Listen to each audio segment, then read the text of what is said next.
Director of the Swami Vivekananda Cultural Center at the Consulate General of India in Durban, Dr. Chaitanya Prakash Yogi, Shri Balendu Dadich, Shri Vijay Kumar Malhotra, Professor Mala Mishra, Shri Gulshan Suklal, Mr. Rajesh Lachman, Ms. Devika Matari, Mr. Sipuyan Chunu, Mr. Piyush Khandala, distinguished guests and online members, Namaskar and welcome to today's program, Antarashtriya Matrabhasha Divas, International Mother Language Day, with the topic being Hindi Shikshan Chunotiyan Evam Nahi Vidyan. The topic in English is Hindi Education Challenges and New Methods. We would like to welcome our international Hindi activists for today's symposium, and that is Shri Balendu Dadich, Shri Vijay Kumar Malhotra, Professor Mala Mishra, Shri Gulshan Sukla, Miss Devika Matari. अच्छा, सभी को नमस्ते। तो सभी को नमस्ते। और हमारे बीच एक कुछ बहुत ही महान हिंदी विद्वान है और उनका परिचय समय आने पर मैं आप सबको दूंगी। तो आज से कुछ वर्षों से हमारे इस देश में, दक्षिण अफ्रीका में, हिंदी पढ़ाई चलती जा रही है, लेकिन हमारी जो हिंदी पढ़ाई है हमें बहुत सारी चुनौतियों को सामना करना पड़ता है, लेकिन फिर भी हम हिंदी सीखते आ रही है। और आप सबको पता है कि वर्तमान समय में सारी दुनिया एक बहुत ही खतरनाक महामारी से गुजर रही है, लेकिन फिर भी हमारा जो लगाव है, हमारा जो प्यार है हिंदी के प्रति, उसको हम कभी नहीं छोड़ते हैं और फिर भी हम हिंदी सीखना चाहते हैं और हम हिंदी सिखाना भी चाहते हैं।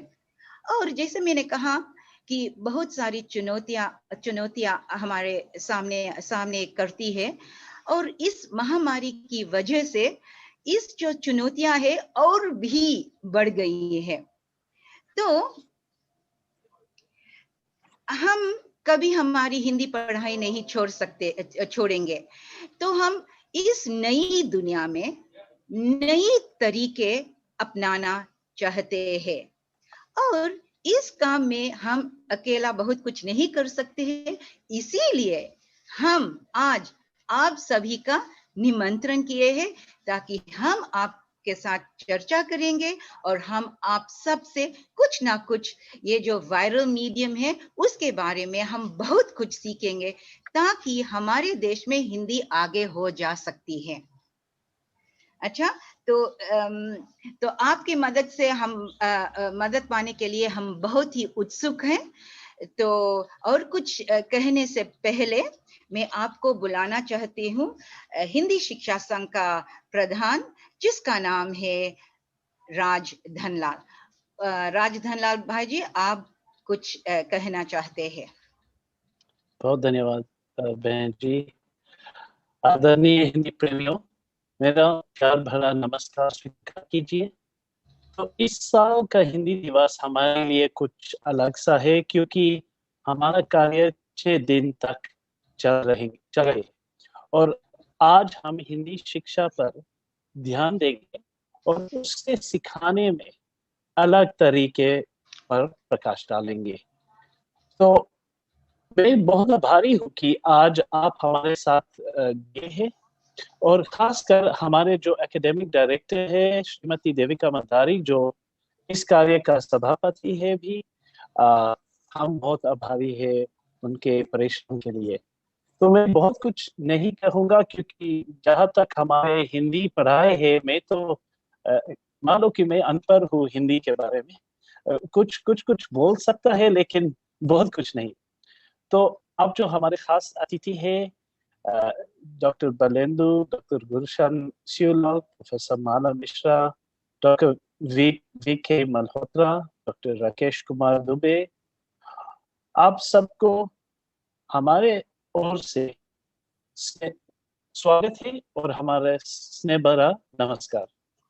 हमें यकीन है कि हम सब आपके बातों से कुछ लाभ उठाएंगे और हम बहुत आभारी है कि आप सबके विचारों की जो आप प्रस्तुत करेंगे हम उस पर बहुत सीखेंगे। तो मान लो कि हमारे लिए हिंदी सिर्फ एक भाषा नहीं है, लेकिन दक्षिण अफ्रीका में हमारे लिए हिंदी हमारी पहचान बन गए है। तो हम हिंदी बोलेंगे, हिंदी सीखेंगे और सिखाएंगे भी आपके विचारों पर। प्रेम नमस्ते फिर से और स्वागत है।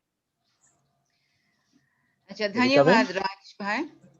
आप सबको पता है कि बहुत कुछ परिवर्तित हो चुके हैं और इस परिवर्तन में, इस नई स्थिति में हमें नए तरीके अपनाना चाहते हैं।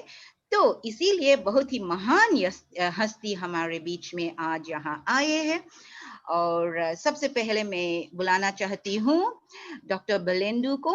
और डॉक्टर बलेंदु एक बहुत ही विनम्र व्यक्ति है, क्योंकि उसने हमें कुछ बायोडाटा नहीं भेजा है और उसका जो संबंध दक्षिण अफ्रीका से है, वह संबंध तो सालों से बंद चुका है। यहाँ आए थे और बहुत कुछ किए हमारे साथ। नमस्ते फिर से डॉक्टर बलेंदु जी, और हम सब बहुत ही उत्सुक है सुनने के लिए कि आप क्या हमारे बीच में बांट सकेंगे।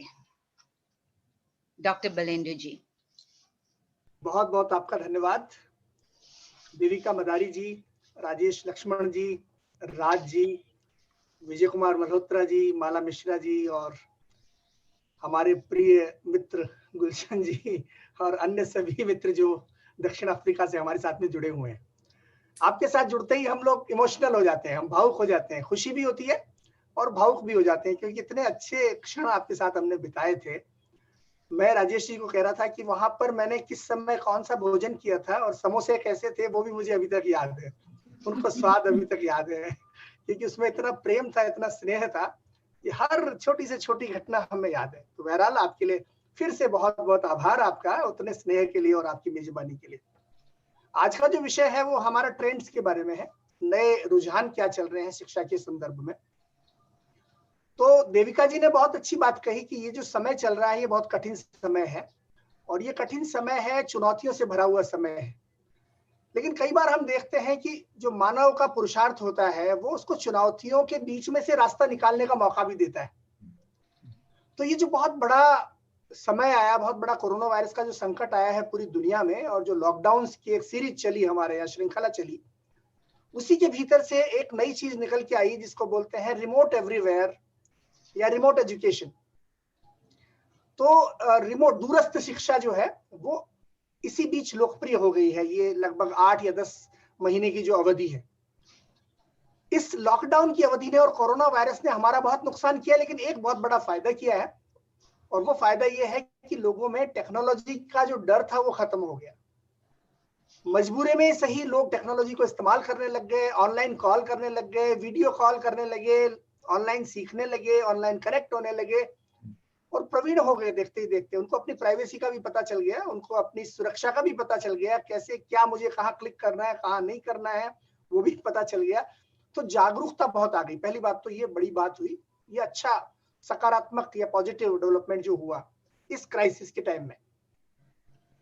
दूसरी बात, इसी दौरान चूंकि डिमांड आ रही थी, मांग आ रही थी, तो बहुत सारे ऐसे प्लेटफॉर्म भी सामने आए जिनका इस्तेमाल आज हम रिमोट एजुकेशन में कर सकते हैं, फ्री कर सकते हैं, उस पर पैसा भी लगाने की जरूरत नहीं है। तो बहुत सारे प्लेटफॉर्म भी ऐसे सामने आ गए। इन प्लेटफॉर्म्स में क्या क्या थे? जूम, जिस पर अभी हम ये बैठक कर रहे हैं, एक प्लेटफॉर्म ये था। फिर गूगल मीट आया, वेबएक्स का एक प्लेटफॉर्म आया, उसके अलावा फिर माइक्रोसॉफ्ट टीम्स आया जो कि बहुत शक्तिशाली प्लेटफॉर्म है। चूंकि मैं उस संस्थान में काम करता हूं तो मैं ये बता सकता हूं कि वो बहुत ज्यादा शक्तिशाली प्लेटफॉर्म है। मतलब यहाँ तक कि उसमें ऑटोमेशन भी आप कर सकते हैं, उसमें बॉट्स भी इस्तेमाल किए जा सकते हैं और अनगिनत कार्य उसमें होते हैं। तो ये सब चीजें आ गई। अब दोनों तरफ टेक्नोलॉजी दोनों तरफ मौजूद थी, प्रोवाइडर की तरफ भी, एक तो हमारे पास साधन आ गए हैं जिनका इस्तेमाल कोई भी कर सकता है, निशुल्क कर सकता है, बिना किसी दिक्कत के, डाउनलोड किए बिना भी कर सकता है। मतलब तकनीक का इस्तेमाल करने में सरलता भी इतनी हो गई है, और दोनों तरफ, तकनीक के दोनों तरफ, प्रोवाइडर के स्तर पर भी चीजें बहुत आसान हो गई हैं। आपको सिर्फ पावर पॉइंट बनाना है और स्क्रीन शेयर करनी है। तो जो ग्रहण करने वाला है उसके स्तर पर भी चीजें बहुत आसान हो गई है। जो रिसीव कर रहा है वो अपने घर में ऑन डिमांड जब चाहे इन क्लासेस को ले सकता है, इनको अटेंड कर सकता है, इनमें हिस्सेदारी कर सकता है। तो दोनों स्तरों पर ये हो गया। उसके बाद एक जो माइंडसेट नहीं था हमारे पास, टेक्नोलॉजी को हम इस रूप में नहीं देखते थे कि इसके जरिए भी हम पढ़ाई करेंगे और पढ़ाई की मुख्य धारा, मतलब मेन स्ट्रीम में ये जो हमारी पढ़ाई है ये ऑनलाइन होने लग जाएगी, ये नहीं सोचते थे। लेकिन वो माइंडसेट भी बदल गया, हमारी मनस्थिति भी बदल गई है, और अब हम तैयार हैं कि आने वाले 6 महीने भी यदि हमें अपने स्कूलों में ना जाना पड़ा या दफ्तरों में नहीं जाना पड़ा, तो भी हम लोग मानसिक रूप से तैयार हैं कि हम ऑनलाइन जुड़े रहेंगे। ये जो जितनी चीजें आई ये सरल थी। पहले आप सोचिए कि आज के कुछ महीने पहले इसी तरह का सिस्टम बनाने के लिए लाखों रुपए लगाने पड़ते थे। ऑनलाइन अगर आपको शिक्षा देनी थी तो लाखों रुपए लगाने पड़ते थे, लेकिन अब वो लगाने की जरूरत नहीं रही। बहुत आसान है, कॉस्ट इफेक्टिव है, कोई खर्चा नहीं है उस पर। और मैं कहूंगा कि हिंदी शिक्षा संघ जो है वो भी इन पद्धतियों का इस्तेमाल करना शुरू करे, इस पर विचार करे। ये बहुत ज्यादा सुविधाजनक भी है, खासतौर पर ऑन डिमांड होने की वजह से किसी भी समय इनको इस्तेमाल किया जा सकना। जैसे आपने मान लीजिए कोई वीडियो बनाया, उसको जब चाहे आप इस्तेमाल कर सकते हैं। डिजिटल मीडियम पर जो भी सामग्री है वो ऑन डिमांड उपलब्ध है। वो जरूरी नहीं कि आप उसी समय देखें, आप बाद में भी देख सकते हैं। आप ये जो कॉल है इसको फेसबुक पे डालेंगे तो कोई भी इसको दुनिया में कहीं भी देख सकेंगे और कभी भी किसी भी समय देख सकेंगे। तो बहुत सारी चीजें हो गई, स्किल भी उपलब्ध हो गए, कौशल उपलब्ध हो गए, क्योंकि लोगों ने अपने आप को अपग्रेड कर लिया, अपने तकनीकी ज्ञान को अपग्रेड कर लिया है, और वो ई एजुकेशन के क्षेत्र में अब काफी प्रवीण है, काफी कुशल है। उसके बाद कंटेंट भी उपलब्ध हो गया, और कंटेंट दोनों तरह का है। मैं देख रहा हूं कि ये जो लॉकडाउन का दौर है इसमें कंटेंट बनाया भी जा रहा है, नए लोग सामने आए हैं जो कंटेंट बना रहे हैं और कंटेंट शेयर कर रहे हैं, और ऐसे भी लोग हैं जो कंटेंट को कोलैबोरेट कर रहे हैं, आपस में एक दूसरे के साथ में मिलकर के काम कर रहे हैं। ऐसे कई संस्थान भी सामने आए हैं। तो दोनों तरह का कंटेंट भी इस समय मौजूद है। लेकिन मुख्य जो बात मैं कहना चाहता हूं वो ये है कि प्लेटफॉर्म, शिक्षा का जो मंच था वो ऑनलाइन आ गया है, और अब ये ऑनलाइन से जाने वाला नहीं है। मतलब हो सकता है कि हमारे कक्षाएं वापस होने लगे, फिजिकल कक्षाएं, लेकिन फिर भी उनका एक हिस्सा हमेशा ऑनलाइन बना रहेगा, क्योंकि अब इससे हमारा डर भी दूर हो गया है, इससे हमारी दूरी भी दूर हो गई है, और हम लोग कुशल हो गए हैं, टेक्नोलॉजी के करीब आ गए हैं, और अब हमारे पास डिजिटल कंटेंट भी आ गया है। तो अब ये आगे भी बना रहने वाला है काफी समय तक। अब जहां तक नए जो रुझान चल रहे हैं उनकी बात है, तो इसमें मूक्स, जिनको बोलते हैं MOOCs, मूक्स जो होते हैं, जो कि बहुत बड़े स्तर पर मैसिवली ऑनलाइन कोर्सेज जो होते हैं, मैसिवली ऑर्गेनाइज्ड ऑनलाइन कोर्सेज जो होते हैं, मूक्स, वो आजकल बहुत लोकप्रिय हो गए हैं, जिनमें आपको घर बैठे आप हिंदी सीखने के भी आपको कोर्सेज मिलेंगे, आप घर बैठे हिंदी सीख सकते हैं। अगर आप दूसरे माध्यमों को देखेंगे, जैसे यूट्यूब पर आप जाएंगे तो यूट्यूब पर आज बहुत वीडियो आ गए हैं हिंदी सीखने के लिए, जो कि पहले उपलब्ध नहीं थे, लेकिन लॉकडाउन की अवधि में बहुत सारे लोग सामने आगे आए हैं और उन्होंने इस तरह के वीडियो बनाए हैं जिनको आप इस्तेमाल कर सकते हैं कहीं भी। उसके बाद मोबाइल एप्लीकेशंस, जो लीला नाम का एक एप्लीकेशन है, भारत सरकार के सीडेक नाम के संस्थान ने बनाया है, जिसको आप दक्षिण अफ्रीका में भी इस्तेमाल कर सकते हैं, अपने मोबाइल फोन पर डाउनलोड कर सकते हैं हिंदी सीखने के लिए। इसका नाम है लीला हिंदी प्रबोध। इसको आप डाउनलोड करें और अपने मोबाइल फोन पर आप हिंदी सीखने के लिए इसका इस्तेमाल कर सकते हैं। ये विदेशी लोगों के लिए भी, जो भारत से बाहर रहते हैं, उनको भी ये अनुकूल लगेगा, क्योंकि इसको इस तरह से बनाया गया है कि जो लोग भाषा नहीं जानते हैं, हिंदी भाषा, वो हिंदी कैसे सीखें। तो लीला इसका नाम है, इसको आप डाउनलोड कर सकते हैं। यूनिवर्सिटी ऑफ पेंसिल्वेनिया ने एक कोर्स विकसित किया था जिसका नाम था नई दिशाएं नए लोग, और मैं आपको दिखाना चाहूंगा कि वो कोर्स कैसा दिखता है। तो मैं मेरी स्क्रीन को शेयर करने की कोशिश करता हूँ। अच्छा, स्क्रीन डिसेबल्ड है, अगर आप मुझे अनुमति दे दें तो। जी अच्छा, हो गया, धन्यवाद। हाँ बिल्कुल बिल्कुल आ गया है, धन्यवाद। तो आप देखेंगे कि ये यहाँ पर नई दिशाएं नए लोग जो दिखाई दे रहा है, ये यूनिवर्सिटी ऑफ पेंसिल्वेनिया का एक प्रोजेक्ट है। इसमें हिंदी सीखने के लिए आप ऑनलाइन माध्यमों का इस्तेमाल कर सकते हैं। यहाँ पर आप वॉल्यूम 1 वॉल्यूम 2 है, इसमें आप जाते हैं और ये एक एक करके इसके कोर्सेज खुलते हैं। और इसको बनाने में मेरी भी भूमिका रही है। जैसे आप इसमें जाएंगे तो आप अगर प्रोडक्शन टीम में यहाँ देखेंगे तो इसमें प्रोडक्शन टीम में आपको मेरा भी नाम यहाँ दिखाई देगा, ये मेरा नाम है। तो ये यूनिवर्सिटी ऑफ पेंसिल्वेनिया ने बनाया है, डॉक्टर विजय गंभीर, डॉक्टर सुरेंद्र गंभीर ने, जो कि हमारे बहुत अच्छे मित्र भी हैं और बहुत बड़े विद्वान हैं, आप सब उनसे परिचित ही होंगे। और इसके 2 वॉल्यूम हैं। पहला जो वॉल्यूम है उसमें बहुत सारे चैप्टर्स हैं जो आपको यहाँ दिखाई दे रहे हैं, लेसन 1 है, 2, 3, 4 वगैरह। और ये बातचीत के आधार पर हिंदी सिखाने का कार्यक्रम है। अशोक और सुनीता न्यूयॉर्क से नई दिल्ली जाते हैं, रास्ते में फिर वो कैसे बातें करते हैं, कैसे कैसे उनकी चर्चाएं होती है। तो इसमें वीडियो भी है, इसमें ऑडियो भी है, इसमें उनका वार्तालाप भी आप पढ़ पाएंगे टेक्स्ट के रूप में भी। और यहाँ तक कि इसमें आप प्रैक्टिस भी कर सकते हैं, एक्सरसाइजेस भी हैं यहाँ पर। आप एक्सरसाइजेस पर जाएंगे तो एक्सरसाइज दे सकते हैं, ट्रांसलेशन भी मिलेगा यहाँ पर, आपको ट्रांसक्रिप्शन भी मिलेगा। अगर आपको हिंदी में पढ़ने में नहीं आ रही तो आप ट्रांसक्रिप्शन पर जाएंगे तो इसमें आपको ट्रांसक्रिप्शन भी मिल जाएगा, जिसमें आप... अच्छा, तो आप लोग अमेरिका में बहुत सालों से हैं? हाँ, मैं 10 साल की उम्र से वहाँ हूँ। और आप अमेरिका में ही पैदा हुई थी? जी नहीं। आप सुन पा रहे हैं ये जो आवाज आ रही थी? जी हाँ। तो एक उदाहरण मैंने दिया कि इस प्रकार के जो प्रोजेक्ट्स है वो भी आज बनाना आसान हो गया है। और यदि हिंदी शिक्षा संघ भी सोचता है तो इस प्रकार के की परियोजनाओं पर वो काम कर सकता है और हम उसमें पूरा सहयोग देंगे। धन्यवाद। अब आगे चलते हैं, आपको कुछ भारत की और चीजें मैं दिखाना चाहूंगा। जैसे ये CSDS हमारे यहाँ का एक संस्थान है, सरकार ने इसमें एक पहल की और CSDS को एक अनुदान दिया, जिसमें एक परियोजना शुरू हुई है जिसका नाम है भारत पढ़े ऑनलाइन। तो ऑनलाइन के इसमें चैप्टर्स हैं जिसमें आप भाषा भी सीख सकते हैं और बहुत सारी दूसरी चीजें भी आप इसमें ऑनलाइन सीख सकते हैं। एक और परियोजना है जिसका नाम है स्वयं। ये मूक्स हैं जिनका मैंने आपसे जिक्र किया था कि मैसिवली ऑनलाइन ये फ्री कोर्सेज होते हैं जो स्वयं के नाम से उपलब्ध है और दुनिया में कोई भी व्यक्ति इनको ले सकता है, इन कोर्सेज को। जैसे आप यहाँ जाएंगे तो यहाँ पर बहुत सारे कैटलॉग आपको मिलेगी और इसमें आप जाकर के विभिन्न कोर्सेज को आप ले सकते हैं। तो ये कुछ मैं आपको कुछ चीजें बताना चाहता था, बहुत ज्यादा समय नहीं लूंगा मैं, समय मेरा हो गया है।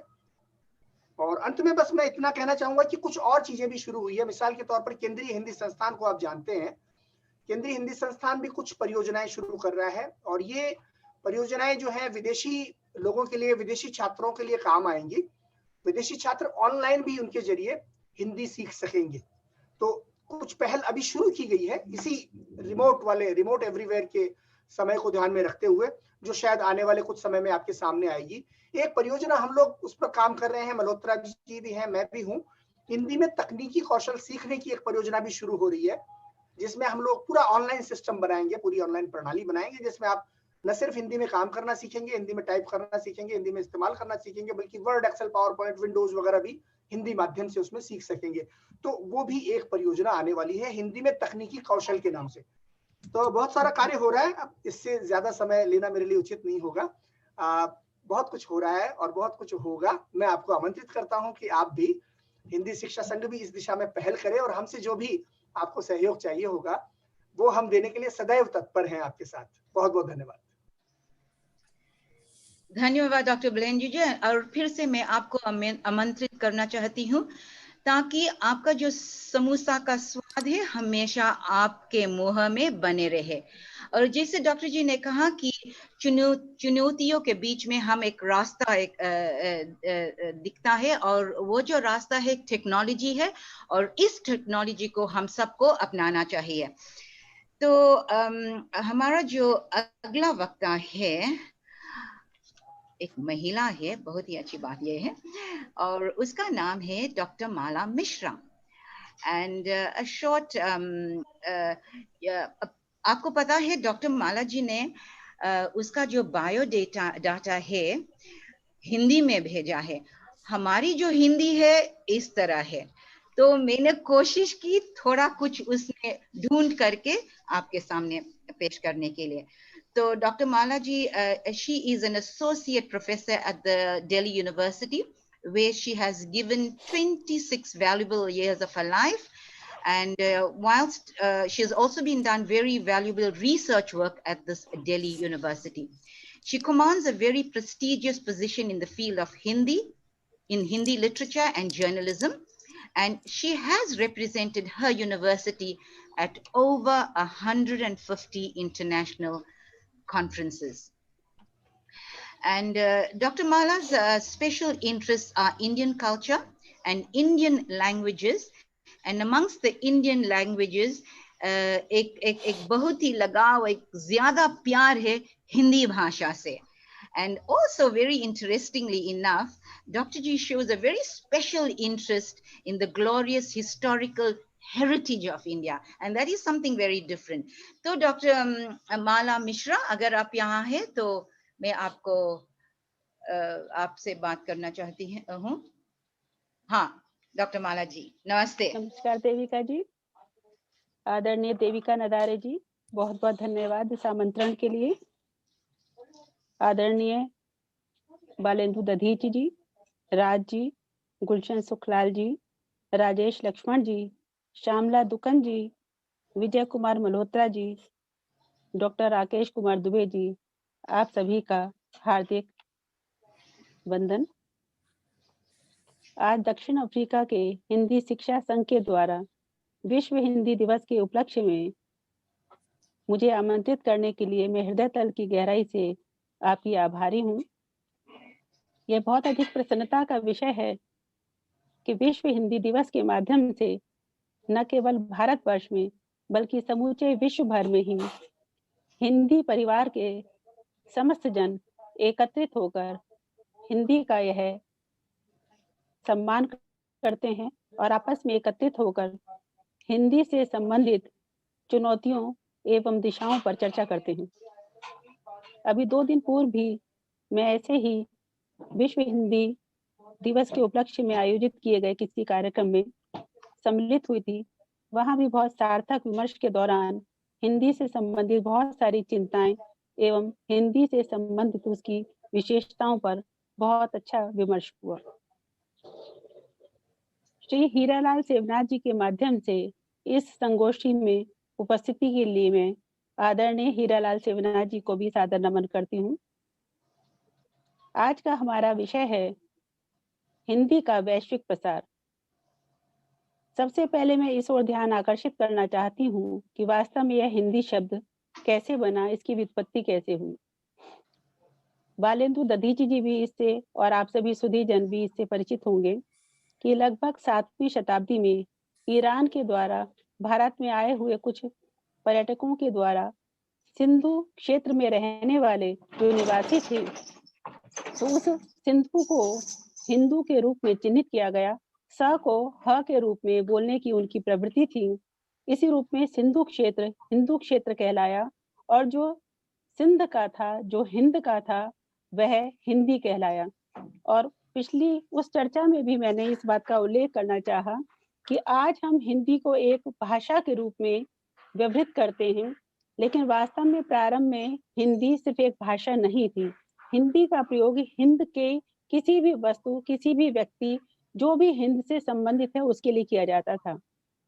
अगर वह हिंद का वस्त्र भी था तो कहा जाता था कि वह हिंदी है. तो हिंद का जो भी सामान है, जो भी व्यक्ति है, जो भी वस्तु है, जो भी अवधारणा है जिसका संबंध सिंधु से है, हिंद से है, उसको हिंदी कहा जाने लगा.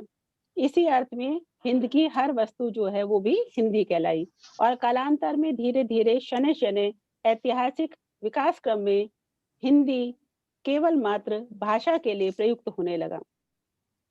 लगभग 10वीं शताब्दी से हिंदी साहित्य का इतिहास प्रारंभ होता है, आदिकाल का प्रारंभ होता है. आदिकाल, भक्तिकाल, रीतिकाल से लेते हुए आज आधुनिक काल तक हिंदी साहित्य का बहुत ही समृद्ध इतिहास हम सबके सम्मुख प्रस्तुत है. इसमें अमीर खुसरो से लेकर कबीर, तुलसीदास, सूरदास, निराला, महादेवी, पंत, प्रसाद जैसे बहुत बहुत महान कवि और साहित्यकार पैदा हुए हैं और उन्होंने इस हिंदी साहित्य को बहुत अधिक प्रतिष्ठा प्रदान की है, समृद्ध किया है. वास्तव में भारत से अन्य देशों में गए हुए जो भी भारतीय हैं, उन्होंने भारत में रहने वाले भारतीयों से भी कहीं अधिक सुदृढ़ होकर समूचे विश्व में भारतीय संस्कृति को अक्षुण्ण बनाया है, जिसका जीवंत प्रमाण हम देविका नदारे जी के रूप में, राज जी की उपस्थिति के रूप में, हीरालाल सेवनाथ जी के रूप में, लोकेश महाराज के रूप में देखते हैं. यह तो सिर्फ दक्षिण अफ्रीका की ही स्थिति की मैं बात कर रही हूँ। अगर अन्य देशों में भी हम देखें तो चाहे सूरीनाम हो, चाहे फिजी हो, चाहे त्रिनिदाद हो, चाहे मॉरिशस हो, यहाँ तक कि नीदरलैंड में भी और अन्य देशों में भी भारत से गए हुए जो भी भारतीय हैं, ऐसे प्रवासी भारतीयों ने भारतीय संस्कृति को अभी तक अक्षुण्ण बनाए रखा है। भारतीय संस्कारों के साथ-साथ भारतीय भाषाओं का भी वहाँ प्रयोग हो रहा है और सबसे अधिक प्रयोग अगर किसी भाषा का है, तो वह वास्तव में हिंदी भाषा ही है। हिंदी की जिस औपचारिक शैली का प्रयोग हम यहाँ करते हैं, इस औपचारिक खड़ी बोली के रूप में विदेशों में प्रवासी भारतीयों के मध्य यह नहीं बोली जाती, बल्कि जो इसके बोली रूप हैं, चाहे वह भोजपुरी है, चाहे वह ब्रज भाषा है, चाहे वह अवधी है, उस रूप में हिंदी कहीं अधिक विस्तार पा रही है। और उसका मूलवर्ती कारण सिर्फ यही है कि यहाँ से भारतवर्ष से जाने वाले जो भी गिरिमिटिया मजदूर थे, वो वास्तव में किसी न किसी प्रदेश से संबद्ध थे और उनकी जो मातृभाषा थी, मातृबोली थी, वही उनके साथ चली गई और वही आज तक भी वहाँ सुरक्षित है। ऐसे ही 11वें विश्व हिंदी सम्मेलन में मेरा जाना हुआ मॉरिशस, तो वहाँ मैंने देखा कि वहाँ पर चाहे वहाँ के राष्ट्रपति थे और चाहे वहाँ के प्रधानमंत्री थे, वो बहुत सुंदर, बहुत ही मीठे स्वरों में भोजपुरी का प्रयोग कर रहे थे। तो इस तरीके से मैंने प्रत्यक्ष भी अनुभव किया कि जिस गौरव के साथ, जिस सम्मान के साथ शायद भारतवर्ष में सुशिक्षित वर्ग भी अपनी बोलियों का, मातृबोलियों का प्रयोग नहीं करता है, उससे कहीं ज़्यादा गरिमापूर्ण तरीके से अगर अपनी बोली को लेकर कोई गर्व करते हुए उसका प्रयोग करता है, तो वह प्रवासी वर्ग ही है। आज हमारी हिंदी वास्तव में समूचे विश्व में अगर प्रख्यात है, उसका प्रयोग हो रहा है और उसका विस्तार हो रहा है, तो हम आज भारतवर्ष में रहने वाले भारतीयों से अधिक जो भारतवर्ष से बाहर चले गए हैं, ऐसे प्रवासी भारतीय जो हैं, उसके विकास और विस्तार के लिए, उसकी समृद्धि के लिए कहीं अधिक उत्तरदायी हैं और बहुत अच्छे सशक्त रूप में सुदृढ़ तरीके से उसका व्यवहार कर रहे हैं। तो इसके लिए मैं कहना चाहूँगी कि वास्तव में जो एक असीम संभावना हमें हिंदी को लेकर दिखाई देती है, जिससे हम कहते हैं कि हिंदी वैश्विक पटल पर आज स्थापित होने लगी है, तो उसमें प्रवासी जनों का बहुत अधिक हाथ है और बहुत ही ज़्यादा जो है सकारात्मक दिशा में उसके लिए वो प्रयास कर रहे हैं। आज भी आप लोग जिस प्रकार से वेबिनार में हिंदी का प्रयोग करते हैं और बहुत अधिक उसको लेकर गौरवान्वित अनुभव करते हैं, ऐसा आपको प्रयोग करते हुए देखकर मुझे भी बहुत अधिक प्रसन्नता होती है। इस कोरोना काल में मैंने भी कम से कम 100-150 वेबिनार किए और उसमें मुझे मॉरिशस के साथ भी और इसके अलावा दक्षिण अफ्रीका के साथ भी, अन्य और अनेक देशों के साथ भी वेबिनार करने का मौका मिला मुझे। और बहुत अधिक प्रसन्नता की बात है कि जितने भी प्रवासी भारतीय हैं, वो हमसे कहीं अधिक शुद्ध हिंदी का प्रयोग करते हैं। आपका उच्चारण कुछ अलग हो सकता है, लेकिन जो आपकी शब्दावली है, वो हमसे कहीं ज़्यादा मुझे ऐसा महसूस हुआ है, मैं दिल से बता रही हूँ आपको, कि ज़्यादा शुद्ध शब्दों का आप प्रयोग करते हैं। आज भी बहुत गौरव के साथ उसका आप प्रयोग करते हैं। जितनी सांस्कृतिक रूप से समृद्ध आपकी शब्दावली है, उतना शायद हमारी नहीं है। जितना भारतीय परंपराओं का आचरण आप करते हैं, मैंने एक दिन लोकेश महाराज जी जो दक्षिण अफ्रीका से ही संबद्ध हैं, तो उनको फ़ोन किया, तो उन्होंने कहा कि मैं आपसे क्षमा चाहूँगा मैडम कि मैं आज थोड़ा-सा लेट इसलिए हो गया कि आज हमारे परिवार में बड़े-बूढ़ों का श्राद्ध था। तो मुझे लगा कि वक्तव्य तो थोड़ा-सा छोटा भी हो जाएगा तो कोई बात नहीं, लेकिन अपने जो पितरों का श्राद्ध है, पहले उसको पारंपरिक तरीके से निभाना ज़रूरी है। तो उन्होंने मुझे पूरा बताया कि यहाँ पर भी दक्षिण अफ्रीका में हम भारतीय मूल के हैं सिर्फ इस नाते नहीं, बल्कि उबंटू जो संस्कृति है, उसमें भी पितरों का उतना ही महत्व है जितना भारतीय संस्कृति में। तो उन्हीं के माध्यम से और हीरालाल जी के माध्यम से मुझे जानने का मौका मिला कि वास्तव में जो दक्षिण अफ्रीका की संस्कृति है, उसमें और भारतीय संस्कृति में कितनी अधिक समानता है। तो जो भारत की भाषा है, जो हिंदी प्रमुख जनसंपर्क की भाषा है, उस हिंदी का प्रयोग जब मॉरिशस के लोग करते हैं, जब सूरीनाम के लोग करते हैं, दक्षिण अफ्रीका के लोग करते हैं, तो उसमें हिंदी की विशेषताएँ तो हैं ही, जो भारतीय विशेषताएँ हैं, उसके साथ उनकी स्थानीय जिस देश में रहकर वो उसका प्रयोग कर रहे हैं, वहाँ की विशेषताएँ भी जुड़ जाती हैं। और उसी के कारण संभवतः उसके उच्चारण में वो अंतर है, जो हमारा भारत में रहने वालों का उच्चारण है और जो आप दूसरे देशों में रहकर हिंदी का प्रयोग कर रहे हैं, तो उस उच्चारण में मुझको एक भिन्नता नजर आती है। विशेष रूप से अगर मैं कहना चाहूँ, जितना सरलता से महाप्राण ध्वनियों का, सघोष ध्वनियों का प्रयोग हम कर पाते हैं, मूर्धन्य ध्वनियों का प्रयोग कर पाते हैं, तो वो ध्वनियां प्रायः अन्य भाषाओं में लुप्त हैं। तो उसका सशक्त रूप में उस तरीके से उच्चारण नहीं होता, तो उससे पहले वाली अघोष ध्वनि के द्वारा अल्प प्राण ध्वनि के रूप में वो ध्वनियां परिवर्तित हो जाती हैं। लेकिन कोरोना काल को अगर मैं देखूं, तो मेरे द्वारा तो इसका आकलन इसी रूप में किया गया है कि वास्तव में भारतीय संस्कृति के प्रसार के लिए, हिंदी भाषा के प्रसार के लिए जितना अधिक सदुपयोग इस कोरोना काल में हुआ है, संभवतः इतना कभी नहीं हुआ होगा। जितना भारतीय संस्कृति आयुर्वेद के माध्यम से, औषधीय तत्वों के माध्यम से संपूर्ण विश्व भर में प्रसारित हुई, और उन औषधियों के साथ, औषधीय गुणों के साथ साथ हिंदी की जो शब्दावली संपूर्ण विश्व भर में गई, उसके कारण हिंदी का ही प्रसार हुआ है। और सबसे बड़ी बात यह है कि जितनी भी ये संगोष्ठियां हुई हैं, चाहे वो राष्ट्रीय हों चाहे अंतर्राष्ट्रीय हों, उसके माध्यम से संबंधों का विकास बहुत तेजी से हुआ है। वास्तव में ये हिंदी जगत है, ये इतना अधिक तकनीकी नहीं था। जब मैं कॉलेज में पढ़ा करती थी, लेडी श्याम कॉलेज से मैं पढ़ी हूँ, तो उस समय जो हिंदी में पढ़ाई करते थे, उनको कहा जाता था कि ये बहन जी टाइप होते हैं, इनको कुछ नहीं आता, ये तकनीकी से रहित होते हैं। तो आज ये बहन जी भाई जी टाइप जो हिंदी का समुदाय था, मैं कहना चाहती हूँ और बड़े गौरव के साथ कहना चाहती हूँ, ये आज वास्तव में सच में बहुत सशक्त हुआ है।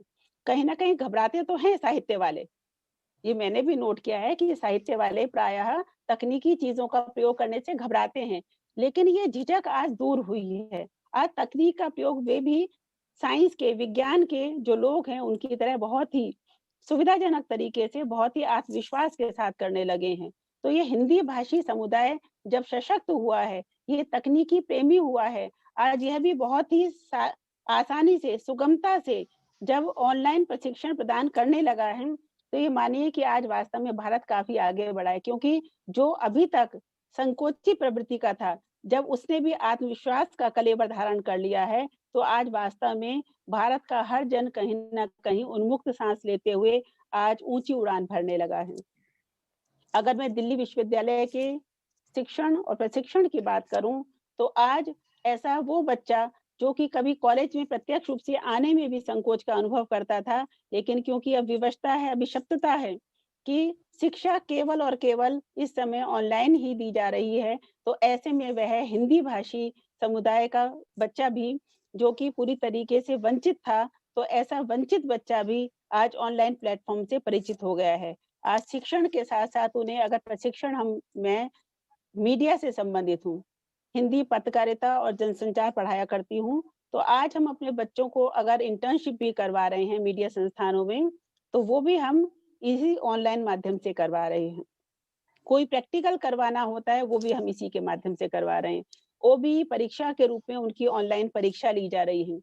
उसकी नई नई समस्याएं हैं, जो 3 घंटे में बच्चे पेपर दिया करते थे, उसके लिए आज हमें 6-6 घंटे लग जाते हैं। उसमें इन्विजिलेशन करना भी बहुत मुश्किल है। एक-एक बच्चे की रिपोर्ट हमें देनी पड़ती है कि किस बच्चे का पेपर सबमिट हुआ, नहीं हुआ। जिसका सबमिट हुआ उसका हमें इंतजार करना पड़ता है कई-कई घंटों तक। लेकिन इसके बावजूद भी एक नई व्यवस्था, एक नया अनुशासन अगर टीचर सीख रहे हैं, तो वो बच्चे भी सीख रहे हैं कहीं न कहीं। और जब भी कोई व्यवस्था आती है, तो व्यवस्था के साथ-साथ शब्दावली भी आती है। अब तक चीज़ें उनका प्रयोग करने वाले अगर साइंस के विद्यार्थी थे, तो उसका अंग्रेजी का ही प्रयोग किया करते थे। मैं कहना चाहती हूँ फिर से कि इस ऑनलाइन प्रशिक्षण के माध्यम से हिंदी भाषी समुदाय इसलिए समृद्ध हुआ है कि आज वह उसका प्रयोग कर रहा है, और जब प्रयोग कर रहा है तो समस्या से भी जूझ रहा है। और जब समस्याएं सामने आती हैं, तो निदान की ओर हमें आगे बढ़ना ही होता है। तो निदान अपने आप ही स्वतः ही हमें प्राप्त हो जाता है, और उसके साथ भाषा आती है। मैं भाषा विज्ञान की स्टूडेंट भी रही हूँ, और केंद्रीय हिंदी संस्थान से मैंने भाषा विज्ञान में डिप्लोमा किया था। बाद में इसी में मैंने एमए किया। वहां मैंने सुना था और सीखा था कि जब भी कोई वस्तु आती है, अलिस जैबान एक बहुत बड़े विद्वान थे, तो उन्होंने कहा था कि जब भी समाज में कोई वस्तु आती है, तो वस्तु के साथ स्वतः ही कहीं ना कहीं उसका नाम भी आता है। जब तक वस्तु नहीं होगी, नाम भी नहीं होगा। तो जैसे ऑनलाइन शिक्षण और प्रशिक्षण से हम जुड़े, तो उसमें जो जो चीजें सामने आ रही हैं, तो उनका कहीं ना कहीं समानांतर हिंदी शब्द भी हम ढूंढने की कोशिश करते हैं, चिन्हित करने का प्रयास करते हैं। तो इस प्रकार से भी हमारी हिंदी काफी समृद्ध हुई है। तो कुछ शब्दों का प्रयोग अगर हम देश के स्तर पे सीख रहे हैं तो कहीं ना कहीं, जैसे आपने अंतर्राष्ट्रीय संगोष्ठी का यहाँ पे आयोजन किया, तो इसके माध्यम से बहुत सारे शब्द आपके माध्यम से भी, दूसरे लोगों के माध्यम से भी हम सीखते हैं। इस प्रकार से भाषा का अंतरण होता है। भाषा भी कहीं ना कहीं आपस में आदान प्रदान के द्वारा विकसित होती है। तो ये कोरोना काल बहुत अधिक, मेरे हिसाब से बहुत समृद्ध काल है, जिसने, चाहे वो साहित्य की बात करें, चाहे समाज की बात करें, चाहे मीडिया की बात करें, मीडिया में भी एक अलग प्रकार की शब्दावली आई है। जब कोरोना आया है तो उससे संबंधित वो लॉकडाउन का शब्द भी आया है, क्वारंटाइन का शब्द भी आया है। तो जब कोई संकल्पना आती है तो संकल्पना के साथ शब्दावली आती है। अब जैसे हम ये कहें कि पहले स्कूटर शब्द नहीं था, अगर हम मध्यकाल की बात करें, उस समय प्लेन नहीं था, तो क्योंकि वो वस्तुएं नहीं थी, वो चीजें नहीं थी। तो जब चीजें नहीं होंगी तो वो, चाहे वो अकबर हो, चाहे वो महाराणा प्रताप हो, तो उनके पास भी हम नहीं कह सकते कि कार होगी, चाहे वो कितने धनाढ्य थे, राजा महाराजा थे, लेकिन उनके पास भी नहीं थी। क्यों नहीं थी? क्योंकि वो चीज ही नहीं थी, तो वो उसका नाम भी नहीं था। आज वर्तमान समय में जो चीजें हैं, तो उन्हीं के समानांतर भाषा का आधुनिकीकरण हुआ और भाषा के साथ साथ स्वतः ही शब्दों ने भी जन्म लिए।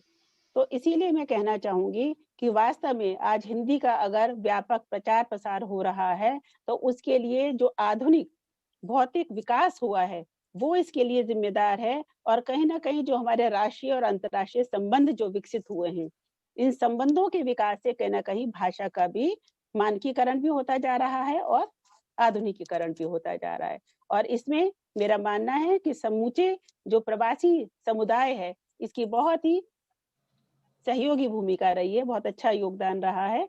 और इसी प्रकार से हम सब लोग मिलकर संगोष्ठियां करें, कार्यक्रम करें, और जब सब कुछ सामान्य हो जाए तो भौतिक रूप से आपस में मिले जुलें और मिलकर इस सौहार्द को और अधिक बढ़ाएं और हिंदी समुदाय को और अधिक उन्नति की ओर ले जाएं।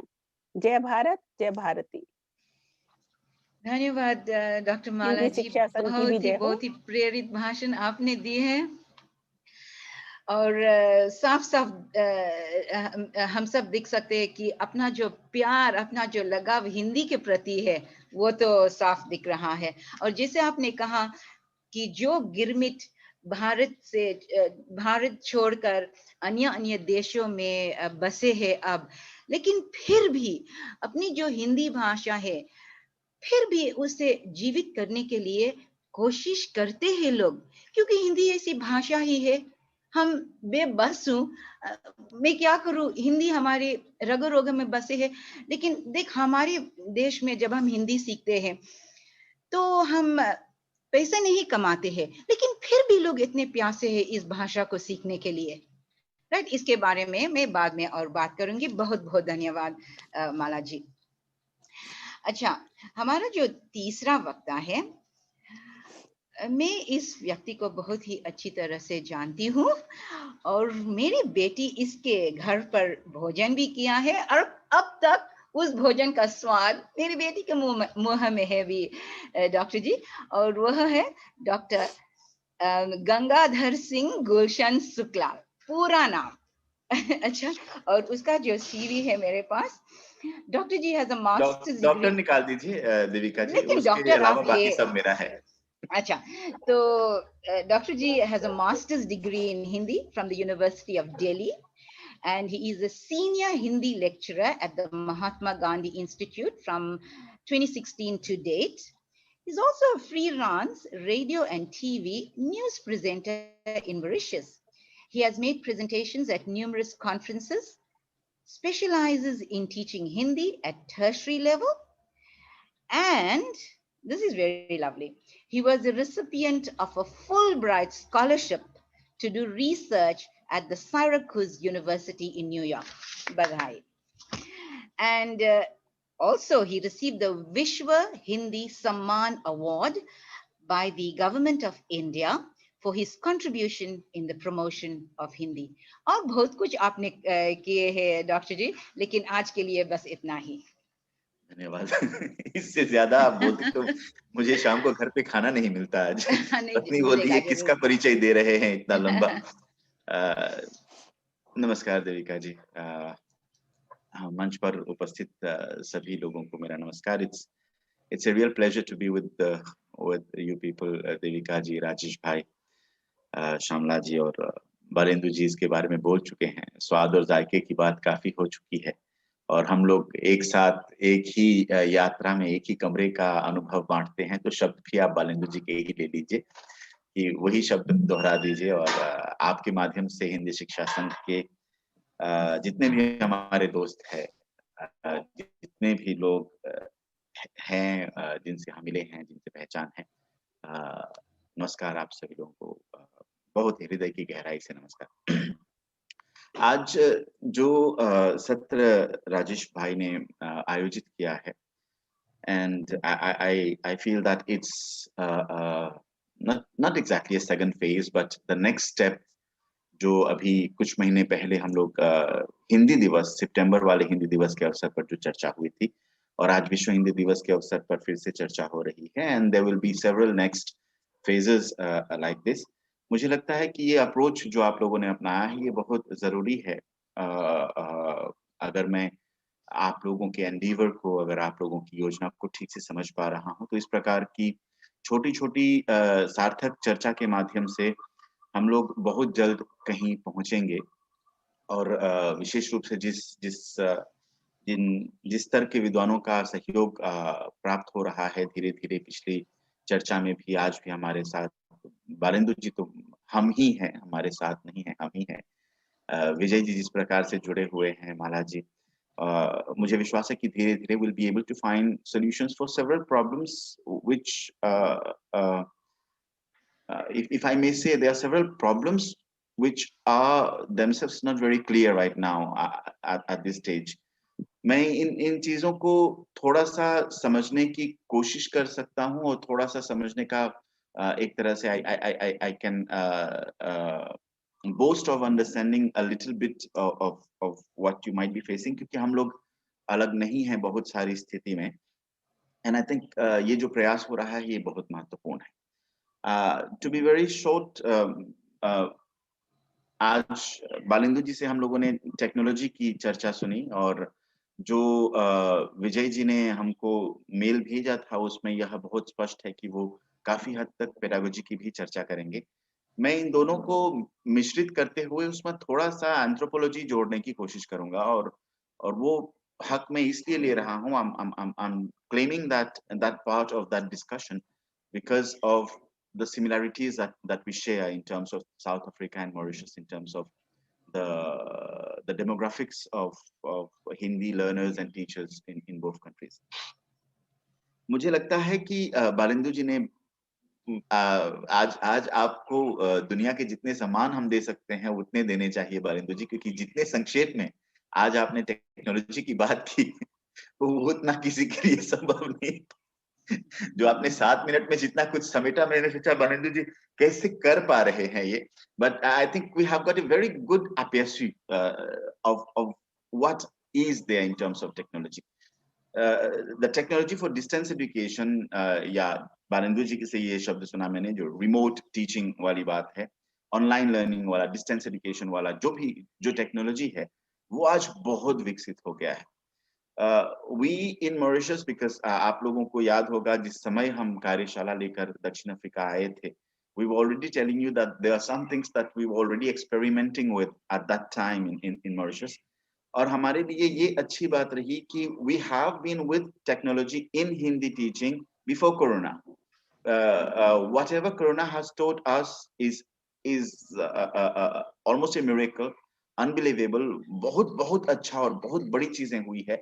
लेकिन हमको एक चीज अच्छी लगती है कि हम लोग थोड़ा सा पहले से उससे जुड़े थे, सो हम लोगों को उसके साथ हड़बड़ी का अनुभव नहीं करना पड़ा और हम लोगों ने चीजों को थोड़ा ज्यादा शांति से और काल्मनेस के साथ अप्रोच किया है और उसके चलते जो हमको अनुभव हुए हैं वो मैं आप लोगों के साथ बांटना चाहूंगा। पहले जो बालेंदु जी ने कहा टेक्नोलॉजी, मेरे पास, क्योंकि हम लोग थोड़ा सा इस फील्ड में रहे हैं, शिक्षा और टेक्नोलॉजी, और बालेंदु जी के पास खजाना है पूरा का पूरा।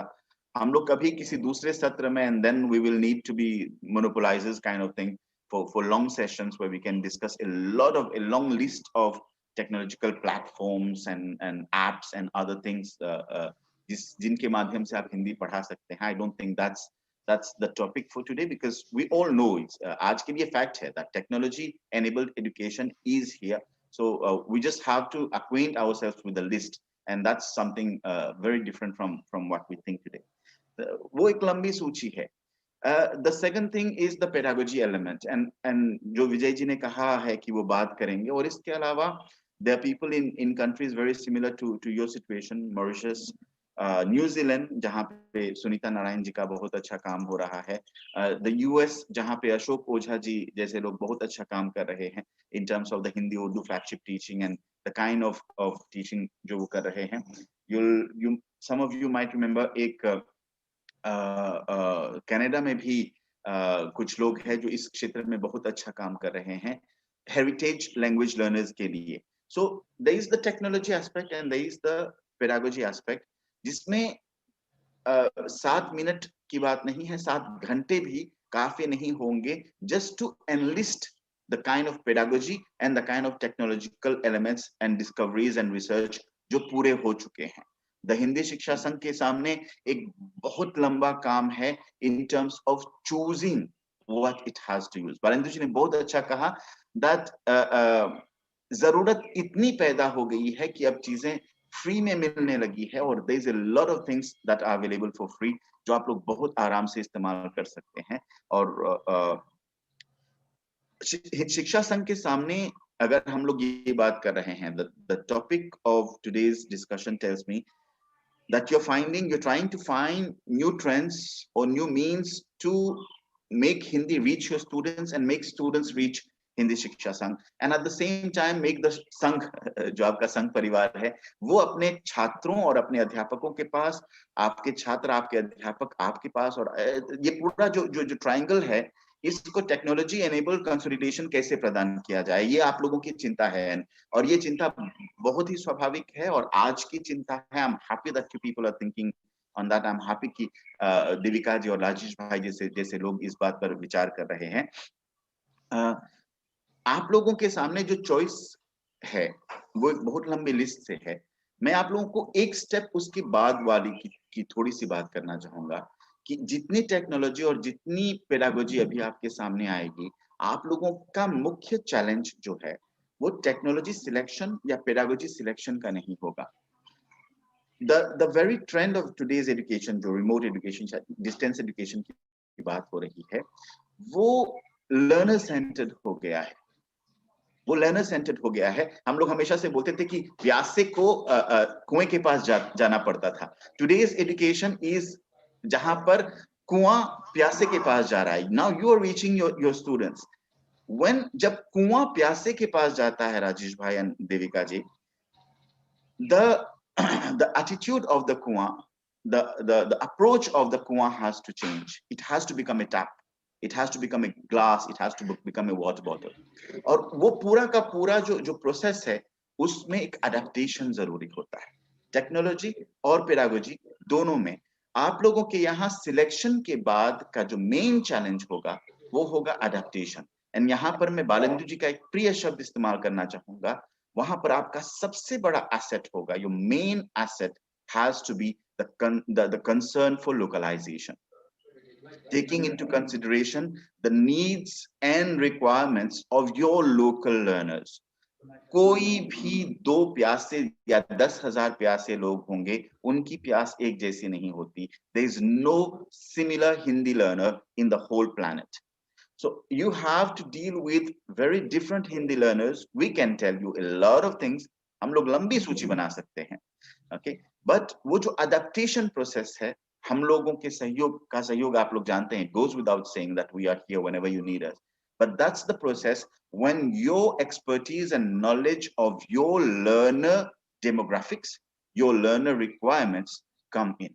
And that's a very good element of knowledge, of research, of data that you have.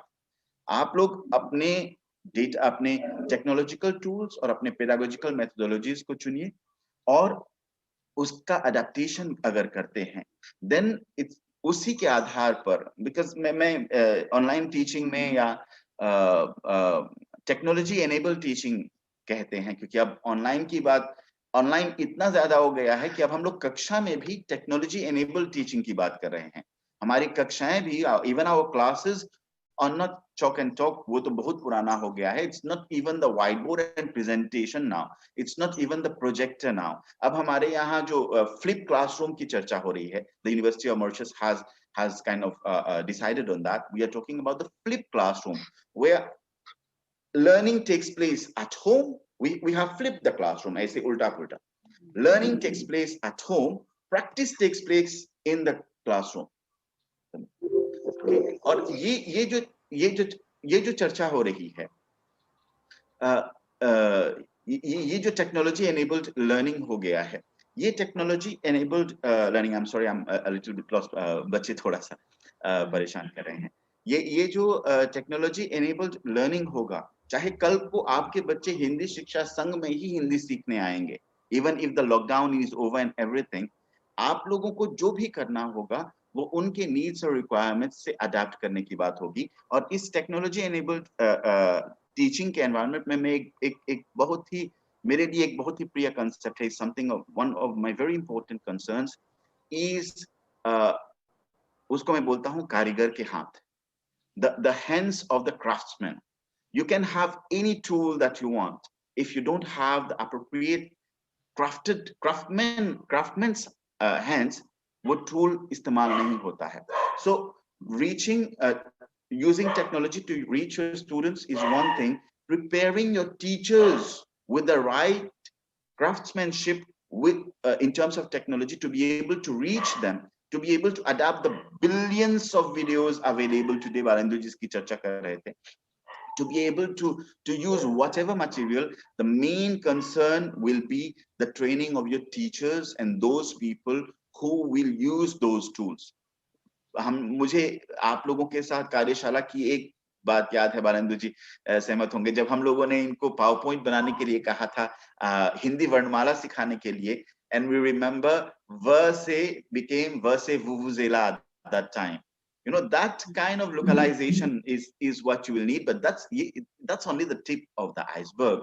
आपके बच्चे कहाँ से शब्द लेंगे, उनको हिंदी के लिए प्रसंग कहाँ से मिलेंगे? We can take our mountains, we can take our stories. You have your own folk tales, you have your own people, you have, आप भारतीय संस्कृति की बात जब हम लोग करते हैं, वैश्विक है, लेकिन हजार लोगों की हजार भारतीय संस्कृतियां हैं।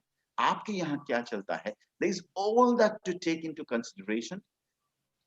Train your teachers, not that kind of training जिससे डर लगे.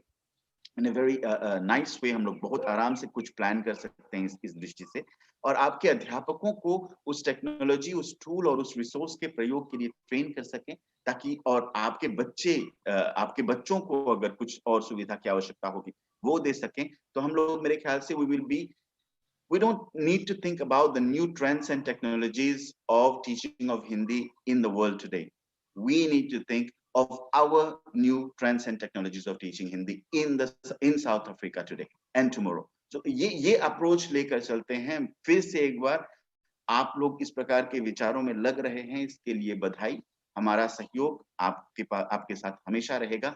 मैं जानता हूं जब बोलना शुरू करता हूं तो बहुत सारी चीजें मिक्स कर लेता हूं, लेकिन मैं जानता हूं कि आज मेरे सामने विद्वत जनों का एक बहुत अच्छा समूह है जो मेरी बातों को ढूंढ पाएगा मैं कहां पर क्या बोलना चाहता था, and you will be able to catch the essence of it. So while considering the technology in education, the pedagogy in education, also consider the anthropology of education. So there is the anthropology of techno-pedagogical teaching, जिसको हम लोग नए terms बन रहे हैं, इसको ध्यान में रख के हमको आगे बढ़ना है. I hope I have been able to contain myself to some limits. बहुत धन्यवाद. धन्यवाद गुलशन जी। जैसे आपने कहा कि कोरोना से पहले टेक्नोलॉजी का प्रयोग आपने किया है, और पहली बार हम टेक्नोलॉजी का प्रयोग करते हैं, और बहुत सारी कमियां हैं जैसे मुझ में, जैसे मैं टेक्नोलॉजी के मैं नहीं इस्तेमाल कर सकती हूँ, लेकिन मैं सीखती हूँ। लेकिन एक चीज मैंने देखा, पहले मैंने डर गई, मैंने सोचा कि हिंदी मर जाएगी क्योंकि मैं कक्षा में नहीं जा पाऊंगी ये सब। लेकिन मैंने देखा कि हमारी जो कक्षा है, ऑनलाइन कक्षा 4 गुना बढ़ गया है। अगर 10 लोग कक्षा में, नहीं नहीं सच बात है, अगर कक्षा में 20 लोग आते थे पहले, लेकिन ये ऑनलाइन की वजह से कुछ लोग जो दूर रहते हैं और जो काम करते हैं, समय नहीं मिलता है, अब उनके एक माध्यम है हिंदी सीखने के लिए। तो इसके लिए मैं बहुत खुश हूँ और मैं ये टेक्नोलॉजी प्रयोग करने के लिए मैं बहुत ही उत्सुक हूँ और मैं सीखूंगी जरूर। नमस्ते, धन्यवाद। और अब हमारा जो चौथा वक्ता है, और ये भी हिंदी में अपना बायोडाटा भेजा है, और माफ कीजिए मैंने कोशिश की थोड़ा सा निकालने के लिए जो कुछ ने आपने भेजा है, तो वो है डॉक्टर राकेश दुबे। तो उसके बारे में मैं थोड़ा कुछ कहूंगी। Doctor Rakesh Dubey is a lecturer at the Orissa central university. जी एक मिनट जी, डॉक्टर दुबे हमारे साथ अभी नहीं है, उसका पता नहीं उसका लिंक को क्या हुआ है, तो अच्छा कोई बात नहीं, ये हाजिर है। शायद आप डॉक्टर विजय मल्होत्रा। हाँ कोई बात नहीं, इनका बायोडेटा आप शुरू कीजिए, हम अगले सप्ताह तक सुनना जारी रखेंगे। आप सबका बायोडेटा, सिर्फ डॉक्टर विजय मल्होत्रा का नहीं। अच्छा, तो डॉक्टर विजय मल्होत्रा, फिर से नमस्ते और स्वागत। So a little bit about Dr. Vijay Malhotra. He has a doctorate in computer assisted lexical transfer from English to Hindi from the University of Gurukul, Kangri in Haridwar. He has a master's in Hindi from the University of Delhi, and he was a Hindi consultant in Pune, Hindi consultant for Microsoft India and Microsoft International. He taught Hindi at the University of New York in the UK, University of York, sorry, in the UK. I thought something was wrong there. And he received the Most Valuable Professional Award for 5 consecutive years for his contribution in the field of technology in Hindi. And I'm told that this award, the Most Valuable Professional Award, is Microsoft's most prestigious award. And I think that is really multiple feathers in the cap. He also received the Atmaram Award for technical writing in Hindi by the President of India. So without much further ado, Dr. Vijay Malhotra. धन्यवाद। सबसे पहले तो मेरा काम आसान कर दिया बालेंदु ने और गुलशन ने, क्योंकि जितने संक्षेप में और जिस तरह से उन्होंने जो बातें कही, तो मुझे बहुत सी बातें मैं अब अपने में से कम कर सकता हूँ। पहली बात तो सबने जैसा स्पष्ट कहा ही कि कोरोना संकट ने सारी दुनिया को झकझोर दिया है, लेकिन इससे इस संकट को हम वरदान में कैसे बदल सकते हैं, ये हमें थोड़ा सा इस पर विचार करना है। और सबसे पहले तो मैं हिंदी शिक्षा संघ साउथ अफ्रीका को साधुवाद देना चाहूंगा कि उन्होंने जो रेडियो स्टेशन शुरू किया वो हिंदवाणी नाम से, ये भी अपना में पहला कदम था मल्टीमीडिया एजुकेशन का। ये क्लासरूम टीचिंग नहीं थी, कम्युनिटी टीचिंग थी। इसको भी हमें और इसका सबसे बड़ा कोई 4 जो कौशल स्किल होते हैं हिंदी भाषा सीखने के, पहला स्किल लिसनिंग एंड कॉम्प्रिहेंशन, ये यहीं से शुरू होता है। आप बार बार उस भाषा को बोल रहे थे, लोग समझ रहे थे, सुन रहे थे और धीरे धीरे समझने का प्रयास कर रहे थे। एक और बात जो मैं और कहना चाहूंगा, हम सब जानते ही हैं कि हिंदी फिल्मों का सबसे बड़ा योगदान विश्व भर में है हिंदी को प्रचारित प्रसारित करने में। लेकिन मैं ये मानकर चलता हूं कि हिंदी, पता नहीं क्यों हम सिर्फ इन गानों को शिक्षण, एक मनोरंजन का माध्यम मानकर चलने लगे। It's not so. ये जो इसको हमें, इसलिए हमने एक नया नाम रखा एडुटेनमेंट, एजुकेशन थ्रू एंटरटेनमेंट। हम कैसे हंसते हंसते मस्ती के साथ, रोचकता के साथ हिंदी सीखें, इसके लिए आवश्यक है कि हम शिक्षण बिंदुओं, टीचिंग पॉइंट्स के आधार पर गानों का सिलेक्शन करें। जैसे मैं कुछ थोड़े से उदाहरण मैं यहाँ देना चाहूंगा। पहली बात, और एक और बात मैं यहाँ बताना चाहूंगा, अंताक्षरी लुप्त हो गई है। मुझे याद है हमारे अपने पूरे जीवन में, गुलशन जी भी जानते होंगे, सब जगह अंताक्षरी, अभी भी मैं सारी दुनिया घूमता हूं मैंने देखा जहां भारतीय लोग इकट्ठे हो जाते हैं, जैसे बस में हम लोग ट्रेवल कर रहे हैं, केवल और केवल अंताक्षरी चलती है और उसी से हिंदी अनायास सीखते हैं। और मॉस्को में तो मेरे साथ गजब हो गया, मैं बड़ा भ्रम में था कि थोड़ी हिंदी गानों में तो मैं इनको हरा दूंगा, उन्होंने मुझे सबने हरा दिया, इतने अच्छे ढंग से एक एक क्रम से वो गाने। तो मैं चाहूंगा इसको भी हम लोग एक शिक्षण का एक माध्यम बनाए, अंताक्षरी को। दूसरी भी बात जो मैं कहना चाहूंगा कि मैंने कुछ गाने ऐसे चुने और मैंने सोचा और इसको पढ़ाया। श्रीलंका में 3-4 बार मैं गया, उसके बाद नॉटिंगम में, यूके में भी गया, और मैंने देखा इसको पढ़ाना शुरू किया। और मैंने एक नया प्रयोग किया कि जो टीचर से उसको पीछे बैठा देता था और विद्यार्थी बैठ जाएं, और हमने कुछ गाने चुने। मैं 2-4 गानों का उल्लेख करूंगा। आपको मालूम राज कपूर की फिल्म है मेरा नाम जोकर, उसका गाना है ए भाई जरा देख के चलो। आप देखिए कितने क्रिया विशेषण एडवर्ब्स आपको सिर्फ एक गाने में मिलेंगे। इसके अंदर है आगे पीछे, दाएं बाएं, ऊपर नीचे, बड़े छोटे, खड़े खोटे, मोटे पतले, नीचे ऊपर। अब बताइए इतने सारे अगर आपको क्रिया विशेषण एक गाने में मिल जाए और रोचकता बनी रहे, तो मैं क्या करता था, इनको सिंगली में लिखकर गाना देता था, वो याद करके आते थे क्लास में, फिर एक आनंद आता था उससे। एक दूसरा गाना जो अज्ञात, हिंदी में इंपरेटिव्स हमेशा समस्या पैदा करते हैं। और मुझे याद है मैं अमेरिका जब पहली बार गया तो वहां उन लोगों ने एकदम मेरे सामने एक माइक रख दिया, बताइए इसमें फर्क क्या है, तू तुम और आप में। इसका मतलब है कि हिंदी शिक्षा विद्यार्थी के लिए कितना इसका आवश्यक है, इसकी जानकारी। तो इसमें मैंने देखा एक गाना था, और एक फिल्म आपने देखी होगी, कल आज और कल, एक फिल्म थी जो कपूर परिवार की, पृथ्वीराज कपूर, राज कपूर, रणबीर तीनों इसमें थे। उसमें एक गाना आता है, आप यहाँ आए किस लिए, आपने बुलाया इसलिए, आए हैं तो काम भी बताइए, फिर पहले आप मुस्कुराइए। अब इसके अंदर देखिए, इस एक गाने में आपके साथ जो रूप है बताइए मुस्कुराइए है, तुम के साथ है बताओ पूछो तुम लो थाम लो दिम ले, और फिर तू के साथ है आ जा। क्योंकि शुरू में अपरिचित थे वो दोनों, धीरे धीरे इतने आत्मीय होते चले कि आपसे तुम तू पर आ गए। यही इसकी इंपरेटिव फॉर्म की बहुत बड़ी विशेषता है।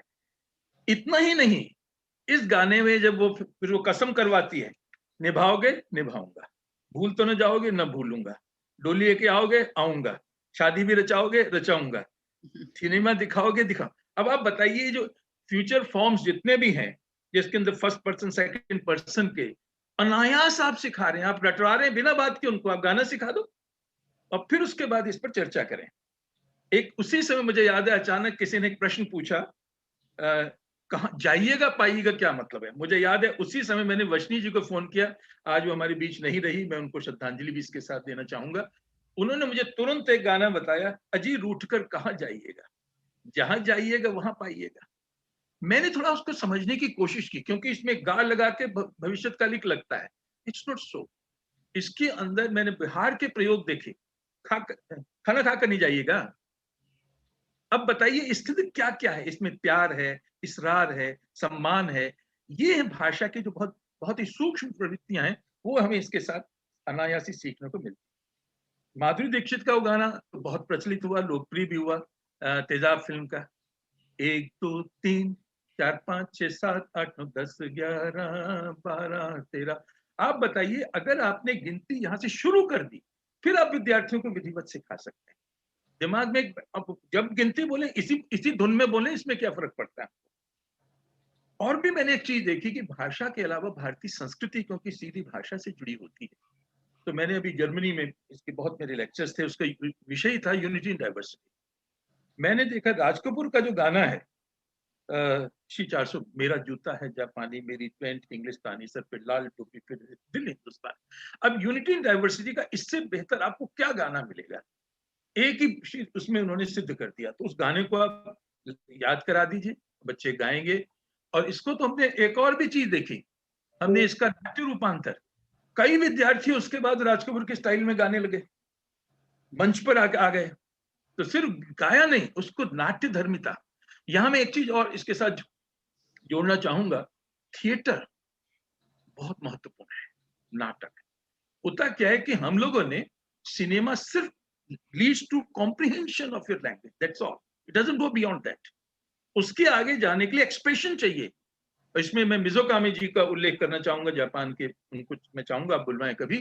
और वो जिस तरह से उन्होंने थिएटर का प्रयोग किया, सिनेमा के गीतों का प्रयोग किया, मैं हैरान होता था कि जापान जैसी जगह बैठ के उनके विद्यार्थी हिंदी इतनी अच्छी बोलते कैसे हैं।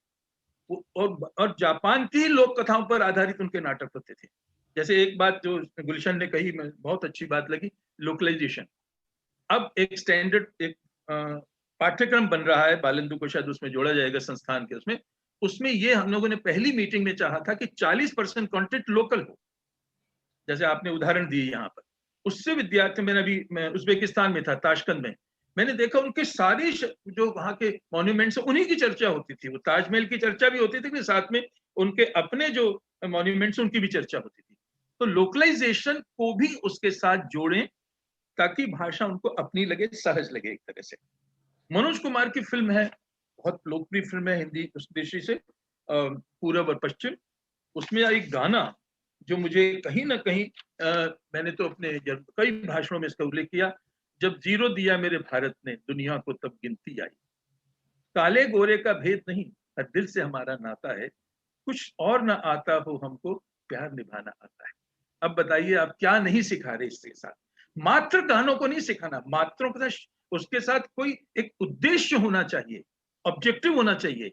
आप सिखा रहे हैं भारतीय संस्कृति के पैरामीटर्स को, ये आप सिखा रहे हैं कि भारत कैसे विश्व गुरु था पहले, उसको इस गीत के माध्यम से। अब थोड़ा सा मैं कुछ टेक्निकल पॉइंट्स पे आना चाहूंगा।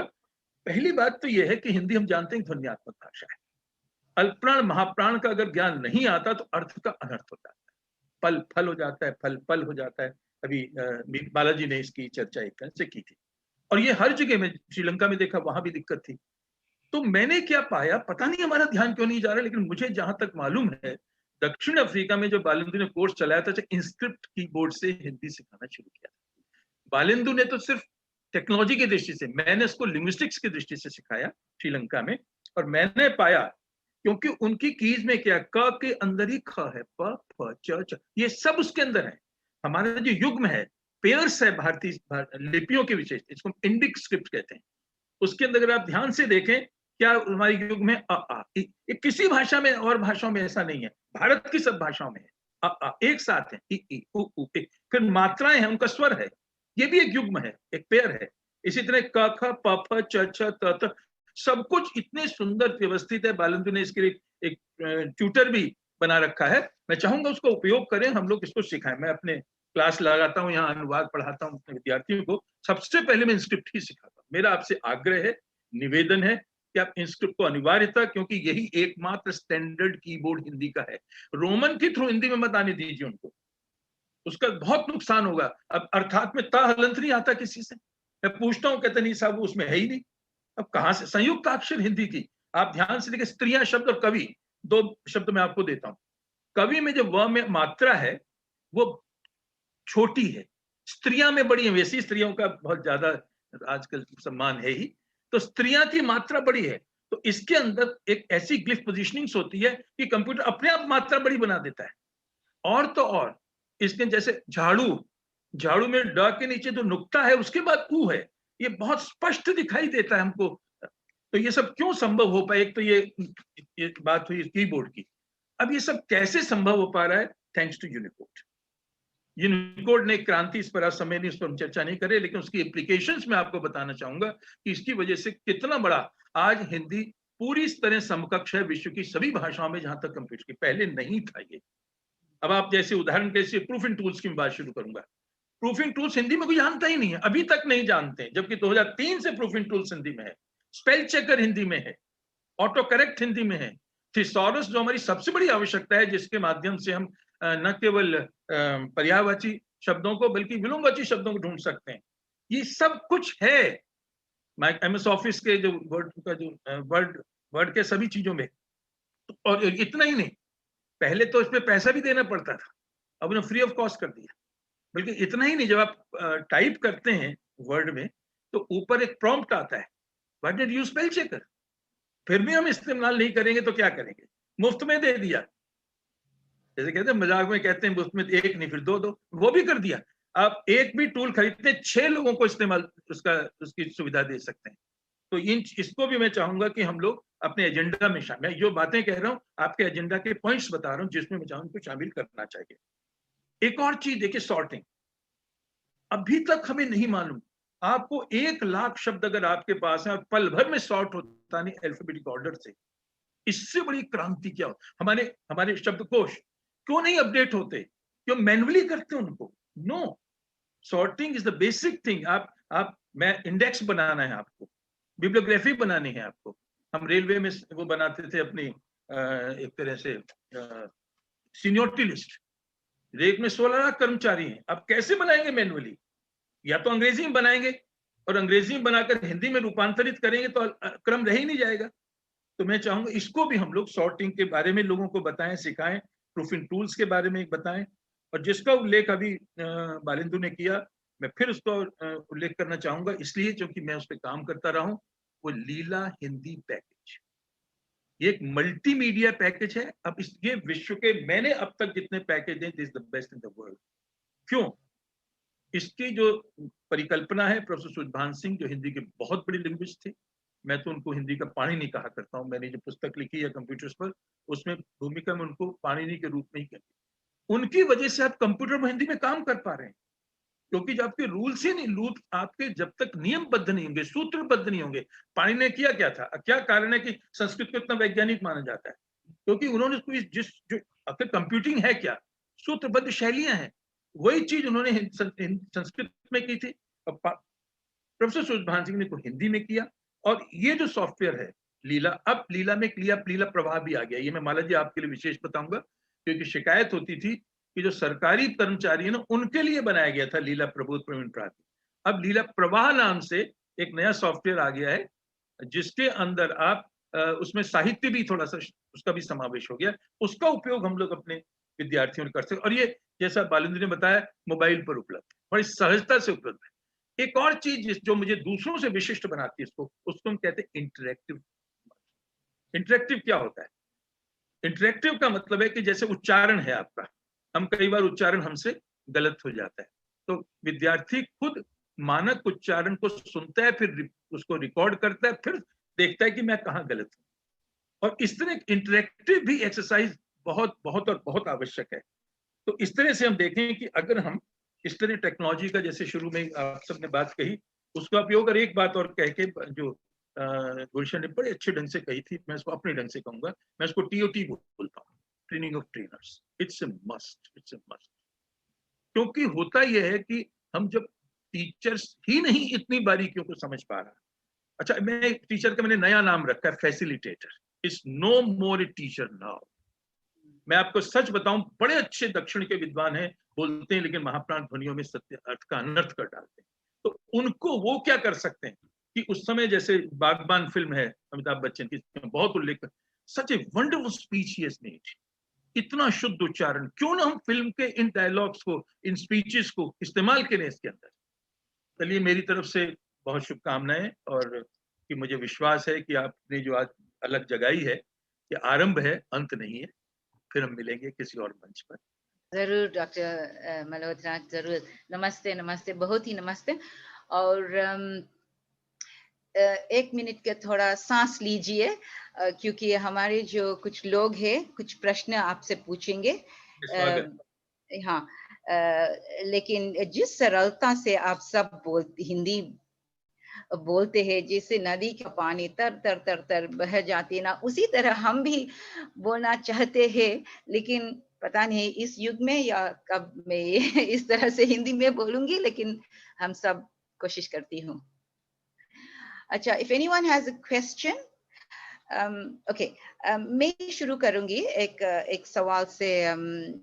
डॉक्टर जी, कोई भी, जैसे कि हमारी आदत है, कक्षा में हम हिंदी पढ़ाते हैं, और हमने सोचा कि ये बहुत ही अच्छा तरीका है, और इसका जगह और कुछ नहीं ले सकता है। अभी टेक्नोलॉजी आ गया बीच में, तो प्रश्न ये है कि क्या टेक्नोलॉजी की माध्यम से हम और अच्छी हिंदी सिखा सकती है, जैसे कि हम कक्षा में, या कि कक्षा की एक जगह है और टेक्नोलॉजी का एक ही जगह है, या कि टेक्नोलॉजी कक्षा की और बेहतर हिंदी सिखा सकते हैं?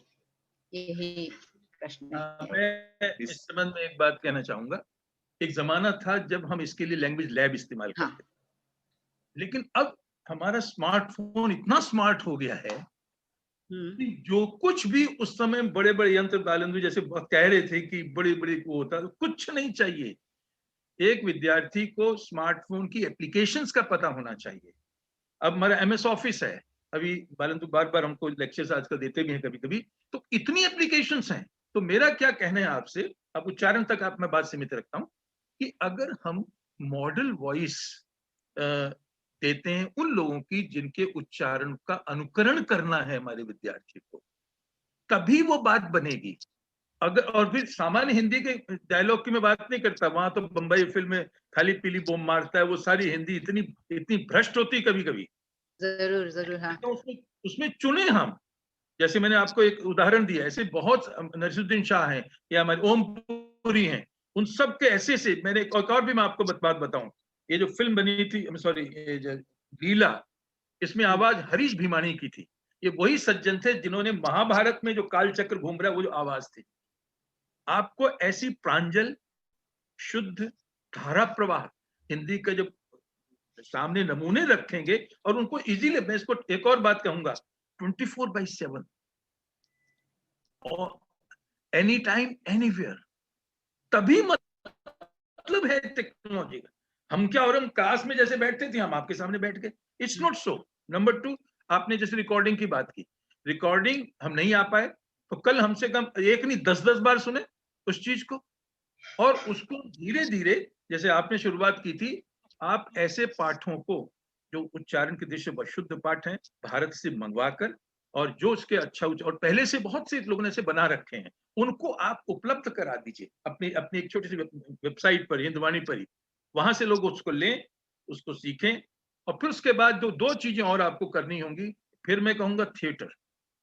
बिना थिएटर के एक्सप्रेशन और भाव भंगिमाओं के साथ एक्सप्रेशन विद बॉडी लैंग्वेज कभी नहीं आता। और ये चीज हमारे मिजो कामी ने करके हमको दिखाई है कि ये हो सकता है। उनका करना हमारे लिए ज्यादा बड़ी, क्योंकि उनके यहाँ वो साधन नहीं थे। अच्छा, एक और बात जो गुलशन ने कही थी, हेरिटेज लर्नर, ये थोड़ा इसको भी ध्यान रखना बहुत आवश्यक है। अगर हेरिटेज लर्नर और नॉन हेरिटेज लर्नर अगर आपने नहीं समझा, हमारे यहाँ पर एक हेरिटेज लर्नर को हमारी संस्कृति का ज्ञान है। श्रीलंका में तो पूरा दंडवत करते हैं गुरु के सामने। भारत की संस्कृति, बल्कि हमारे यहाँ नहीं, उनके यहाँ, जैसे माला जी ने कहा, उनके यहाँ ज्यादा सुरक्षित है।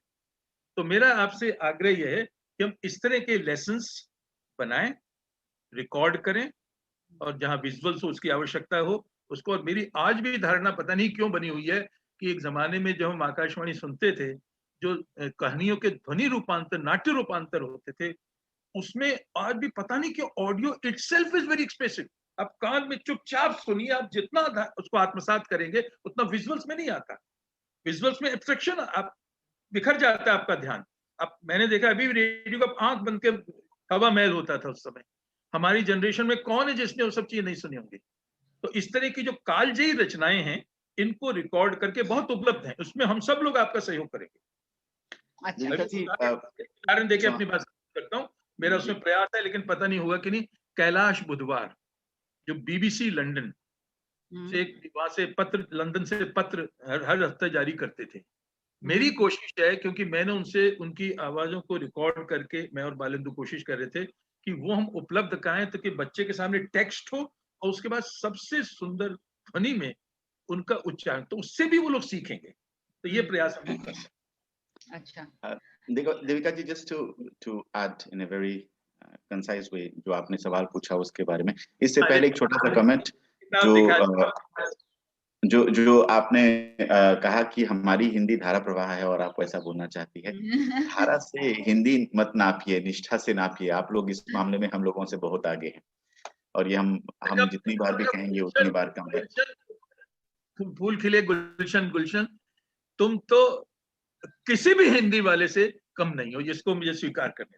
मैं सबकी बात नहीं कर रहा, लेकिन ये सच बात है। मैं देविका जी ने जो सवाल पूछा कि टेक्नोलॉजी और कक्षा, इसके पीछे एक अध्यापक की चिंता है, और इस चिंता को हम लोग लगभग, इट्स नॉट नाउ, ये लगभग हम लोग 2-3 दशक से, ऑलमोस्ट 3 डिकेड्स की लंबी एक चिंता है ये। एंड दिस ये चिंता कई बार टेक्नोलॉजी के प्रयोग की के मार्ग में सबसे बड़ी बाधा भी रही है। बालेंदु जी इससे बेहतर जानते होंगे कि कितनी बार ये नहीं नहीं नहीं नहीं ये नहीं, ये वाला नहीं, इससे अध्यापक की भूमिका खत्म हो जाएगी। मैं बस आपको ये कहना चाहूंगा, राजेश भाई, if you can give me screen sharing possibility. Rajesh भाई, just give me the screen sharing possibility. I'm just trying to show something. Yeah. Are you able to share? Let me try it. Share. I think you can see the screen right now. Yes, that's right. Yeah. ये मैंने एक कहीं पर एक चर्चा की थी। there are several lists like that. इस प्रकार की बहुत सारी लिस्ट है जहां पर शिक्षा में टेक्नोलॉजी कौन कौन से टूल्स और किस किस फील्ड में आप इस्तेमाल कर सकते हैं, और इसका एक अलग से मेरे पास एक और छोटा सा, दिस इज वेरी इम्पोर्टेंट। आप लोग जितने लोग भी शिक्षा से जुड़े हुए हैं, आप लोग जानते हैं शिक्षा में there is the notion of let me इसको मैं फुल स्क्रीन करने की कोशिश कर देता हूँ एक बार, तो आप लोगों को थोड़ा सा बड़ा दिखेगा। शिक्षा में there is the concept of remember, understand, Bloom's taxonomy जो कहते हैं, remember, understand, apply, analyze, evaluate, create। इस प्रकार के बहुत सारे एनालिसिस हो चुके हैं जहां पर इन टूल्स को एक एक कैटेगरी में रखा गया है। To come to the question जो देविका जी ने पूछा, टेक्नोलॉजी को इस रूप में देखिए कि the teacher remains a human being, वो एक इंसान है और उसकी तमाम सीमाएं हैं। अगर एक अध्यापक ऐसा है जिसका उच्चारण वैसा हो जैसा कैलाश बुधवार जी का हो, then he chooses not to use any tool which teaches listening, उसकी आवाज अच्छी है। अगर एक अध्यापक ऐसा है जो एनालिसिस बहुत अच्छा करवा सकता है, he doesn't need a tool. If you have a hand which is as good as a chisel, then you don't need to use a chisel. You don't need, अगर आप दांत से रस्सी काट लेते हैं तो आपको कैंची की जरूरत नहीं है, लेकिन अगर आपके दांत नहीं है तब आपको कैंची की जरूरत है। So use टेक्नोलॉजी को हम लोग धीरे धीरे इस रूप में देखें, अगर हम लोग इन सारे रिसर्च को थोड़ा सा समझें, जहां जहां एज ए ह्यूमन बीइंग आपको लगता है कि अध्यापक के रूप में, अगर हिंदी शिक्षा संघ को लग रहा है कि एज एन इंस्टीट्यूशन मेरी ये कमजोरियां हैं, मेरी ये समस्याएं हैं, वहां वो टेक्नोलॉजी को लाए और let technology help you. It will never be able to replace you. हम लोगों ने बहुत कोशिश की, ये अनुभव से बोल रहा हूं, हम लोगों ने बहुत सारी ऑनलाइन कक्षाएं की पूरे के पूरे लॉकडाउन में। The day the classes resumed at the university, the students were in tears. गुरुजी आपसे मिलकर बहुत अच्छा लगा। There is nothing to replace the human touch. कुछ भी नहीं कर सकता है। Remove all that fear. यही इसीलिए मैं हर बार जो मैंने शुरू में बात की, it's the selection and the adaptation process which will help you to some extent remove that fear. Technology अध्यापक के और छात्रों के बीच में नहीं आया है, टेक्नोलॉजी अध्यापक और छात्रों के साथ आया है। ये थोड़ा सा फर्क अगर डालें तो सारा डर निकल जाता है। अच्छा, वेरी वेल। मैं भी कुछ अपने विचार इस पर करना चाहूंगा। बहुत ही महत्वपूर्ण विषय है ये, कि क्या मुझे लगता है, जहां तक आपका सवाल मैं समझ पाया हूं, मेरी आवाज सुनाई आ रही है ना? जी। मैं तब तक डिसेबल कर रहा हूँ बालेंदु जी, शेयरिंग रोक रहा हूँ। नहीं पढ़ रहे, बस आवाज आ रही, सुनाई दे। तो जहां तक मैं समझ पाया हूं आपके प्रश्न को, आपका प्रश्न मेरे ख्याल से ये है कि जब लॉकडाउन खत्म हो जाएगा या कोरोना वायरस का जो क्राइसिस है वो चली जाएगी, तब हम वापस अपनी क्लास में लौटेंगे या इसी क्लास को लेकर इसी को जारी रखेंगे? हाँ, सही बात। क्या ये ऑनलाइन मीडियम है, ये क्लास का रिप्लेसमेंट बन सकता है क्या आगे? मतलब ये ज्यादा बेहतर होगा, क्योंकि आज हम कह रहे हैं कि ये ज्यादा बेहतर हो गया है, ऑन डिमांड है, हमेशा अवेलेबल है, बहुत आसानी से, जियोग्राफिकल बाउंड्रीज से भी बाहर निकल गया है, तो ये तमाम तरह की चीजें हैं, नए लोगों से भी हम जुड़ पा रहे हैं, तो can it replace the classroom teaching? मेरे ख्याल से वो एक प्रश्न है। तो मुझे भी ये लगता है, मैं काफी हद तक इसमें दोनों ही जो मुझसे पहले विद्वान बोल रहे थे उनसे किसी मामले में मैं मल्होत्रा जी से सहमत हूँ, किसी में मैं गुलशन जी से सहमत हूँ। मुझे लगता है कि जवाब भी यही है, कि जो मल्होत्रा जी की अप्रोच है और गुलशन जी की अप्रोच है, दोनों को अगर मिला दिया जाए तो आंसर वही है। हम लोग जा रहे हैं हाइब्रिड लर्निंग की तरफ, जिसमें अब दोनों चीजें साथ चलेंगी। ऑनलाइन पर हम निर्भर नहीं रहेंगे, we will not depend on the online learning entirely, but we will also not depend on the classroom teaching entirely, और दोनों को साथ साथ आना होगा और वही हमारी जीत होगी, वही सही रास्ता भी है। अब यहाँ पर गुलशन जी ने कई सीमाएं बताई हैं ऑनलाइन की, और मैं भी उनको आगे बढ़ाना चाहूंगा। जैसे मिसाल के तौर पर मुझे लगता है कि अब जब लॉकडाउन का ये पीरियड हो गया, 8-10 महीने बीत गए हैं और लोग लगातार स्क्रीन के साथ जुड़े हुए हैं, तो अब कई समस्याएं भी आने लगी है। मिसाल के तौर पर एक समस्या आने लगी है स्क्रीन फटीग। लोग इतने परेशान हो चुके हैं स्क्रीन को देखते देखते और सुनते सुनते कि वो अब उनको मनोवैज्ञानिक समस्याएं आने लगी है, फोकस नहीं कर पा रहे, वो ग्रहण नहीं कर पा रहे चीजों को, क्योंकि जो आमने सामने अध्यापक पढ़ाता है उसमें एक जो आपका पर्सनल टच होता है वो यहाँ पर नहीं है। एक तरह का टच तो है, लेकिन वो उसमें बेजान किस्म का एक वो टच है दोनों के बीच में जो आता है, और खासतौर पर लंबे समय तक जब चलता है तो फिर वो टच गायब हो जाता है। तो एक तो वो चीज है कि ग्रहण नहीं कर पा रहे हम। ये प्रश्न हमको देखना होगा कि जब कक्षा में जाते हैं और हमको जब अध्यापक पढ़ाते हैं तो वहाँ कितनी चीजें हमें याद रह जाती है, वो क्या चीजें यहाँ पर याद रहती हैं, क्या एक प्रश्न है। तो एक विकल्प तो है बहुत अच्छा कि जब क्लास उपलब्ध नहीं है तो ऑनलाइन बहुत अच्छा विकल्प है, एक अल्टरनेटिव है, लेकिन जब क्लास वापस आ जाएगी तो we should go back to the classes, but we should hybrid वाला ही रखें कि दोनों चीज साथ साथ चलेंगी। जी जी जी बिल्कुल। हाँ, क्योंकि क्या होता है, बहुत सारे लोग कक्षा में नहीं आ पाते हैं जी, कई वजह है इसके लिए। कभी ट्रांसपोर्ट नहीं है या कुछ भी वजह है, तो उनके लिए ये टेक्नोलॉजी ज्यादा अच्छा है। तो जो कुछ आप लोगों ने कहा, मेरे देखने में अगर हम सुनेंगे आपकी बातें, तो दोनों को हमें हमेशा के लिए अपनाना चाहिए, एक को नहीं छोड़ना चाहिए। कुछ बातें मैं और कहना चाहूंगा, संक्षेप में फटाफट कहूंगा।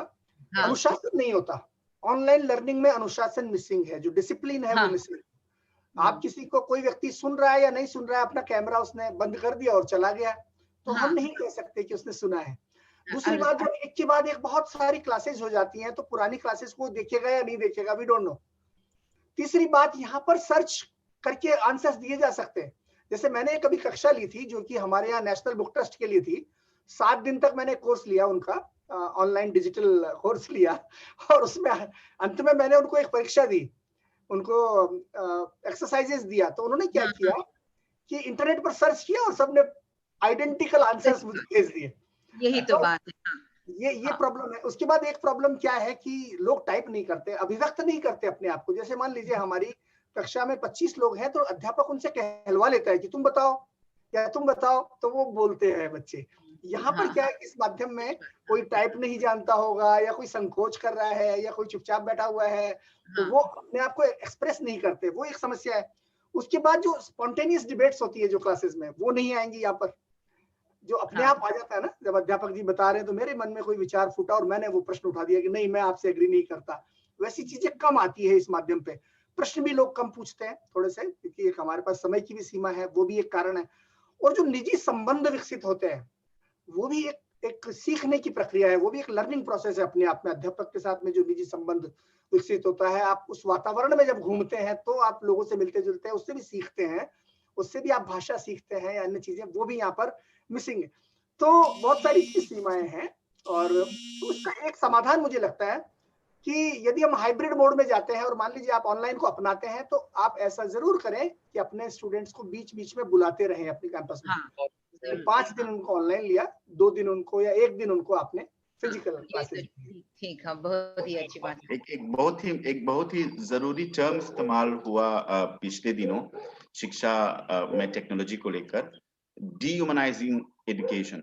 और हमारे यहाँ जब ये हाइब्रिड की बात हो रही है, hybrid is an attempt to rehumanize education, और यही तरीका है, यही आगे का तरीका है हर तरफ से टेक्नोलॉजी, पेडागोजी, आप लोगों की मांग, आप लोगों की तमाम चीजों के लिए।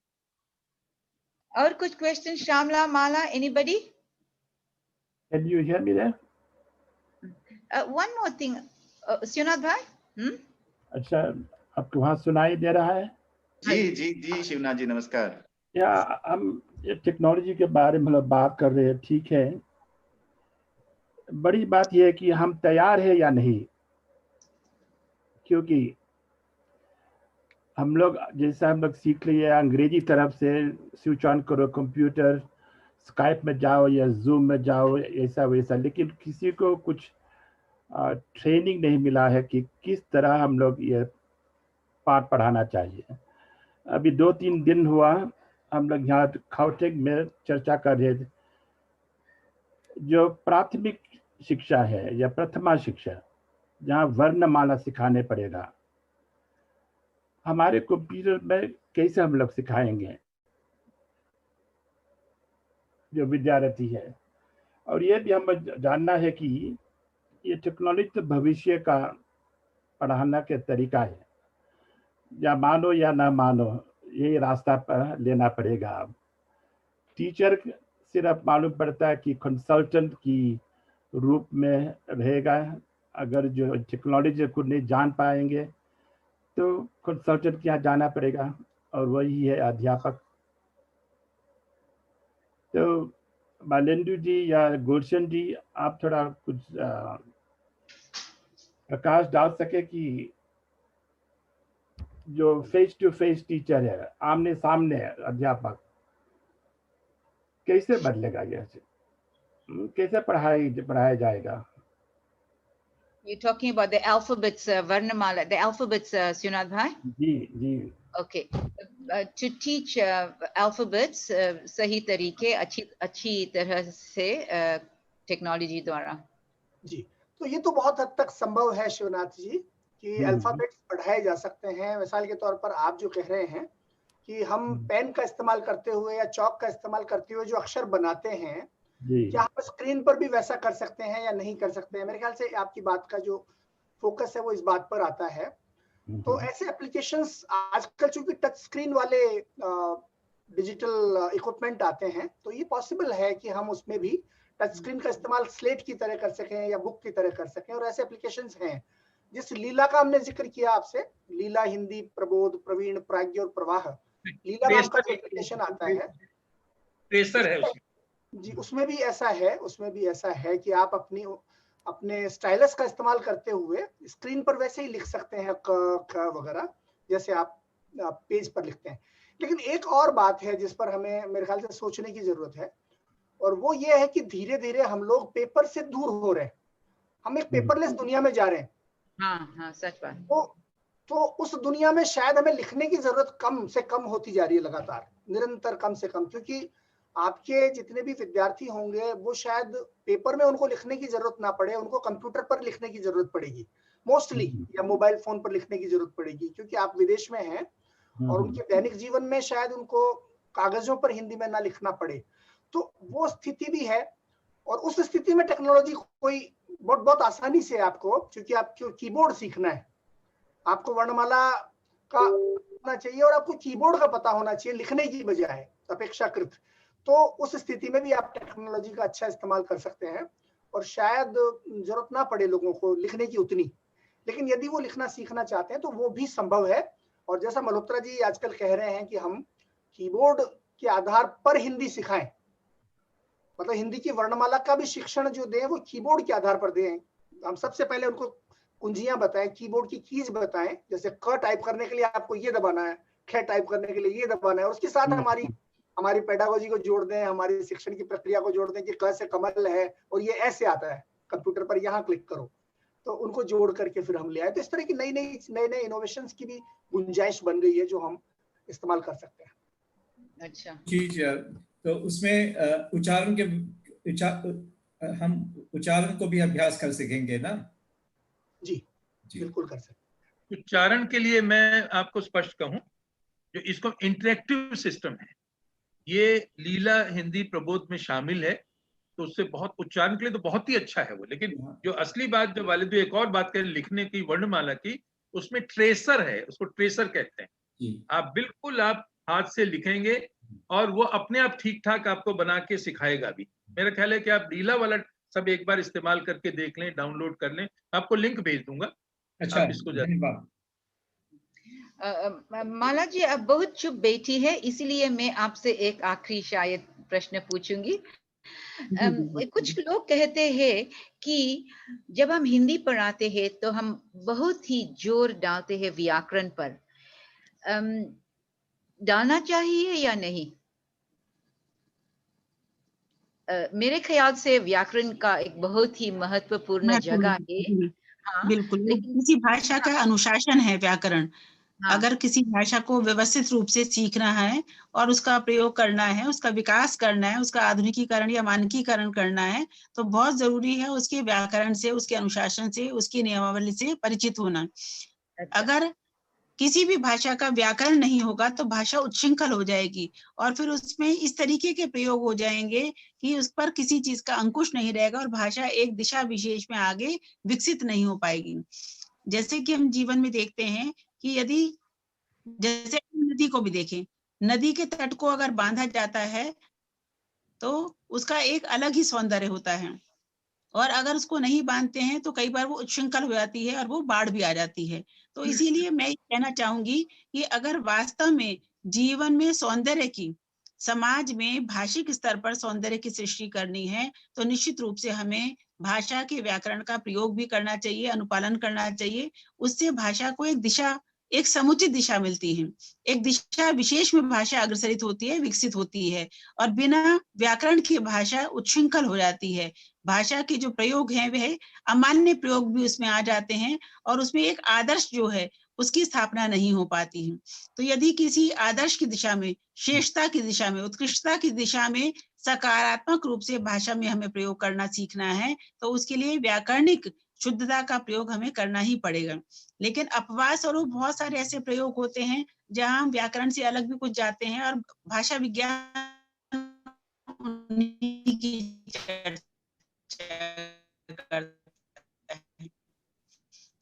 माला जी आपका अगर हम सिद्धांत रूप में कहें है तो उस डॉक्टर जी आपका कुछ कहना जरा निकल गया।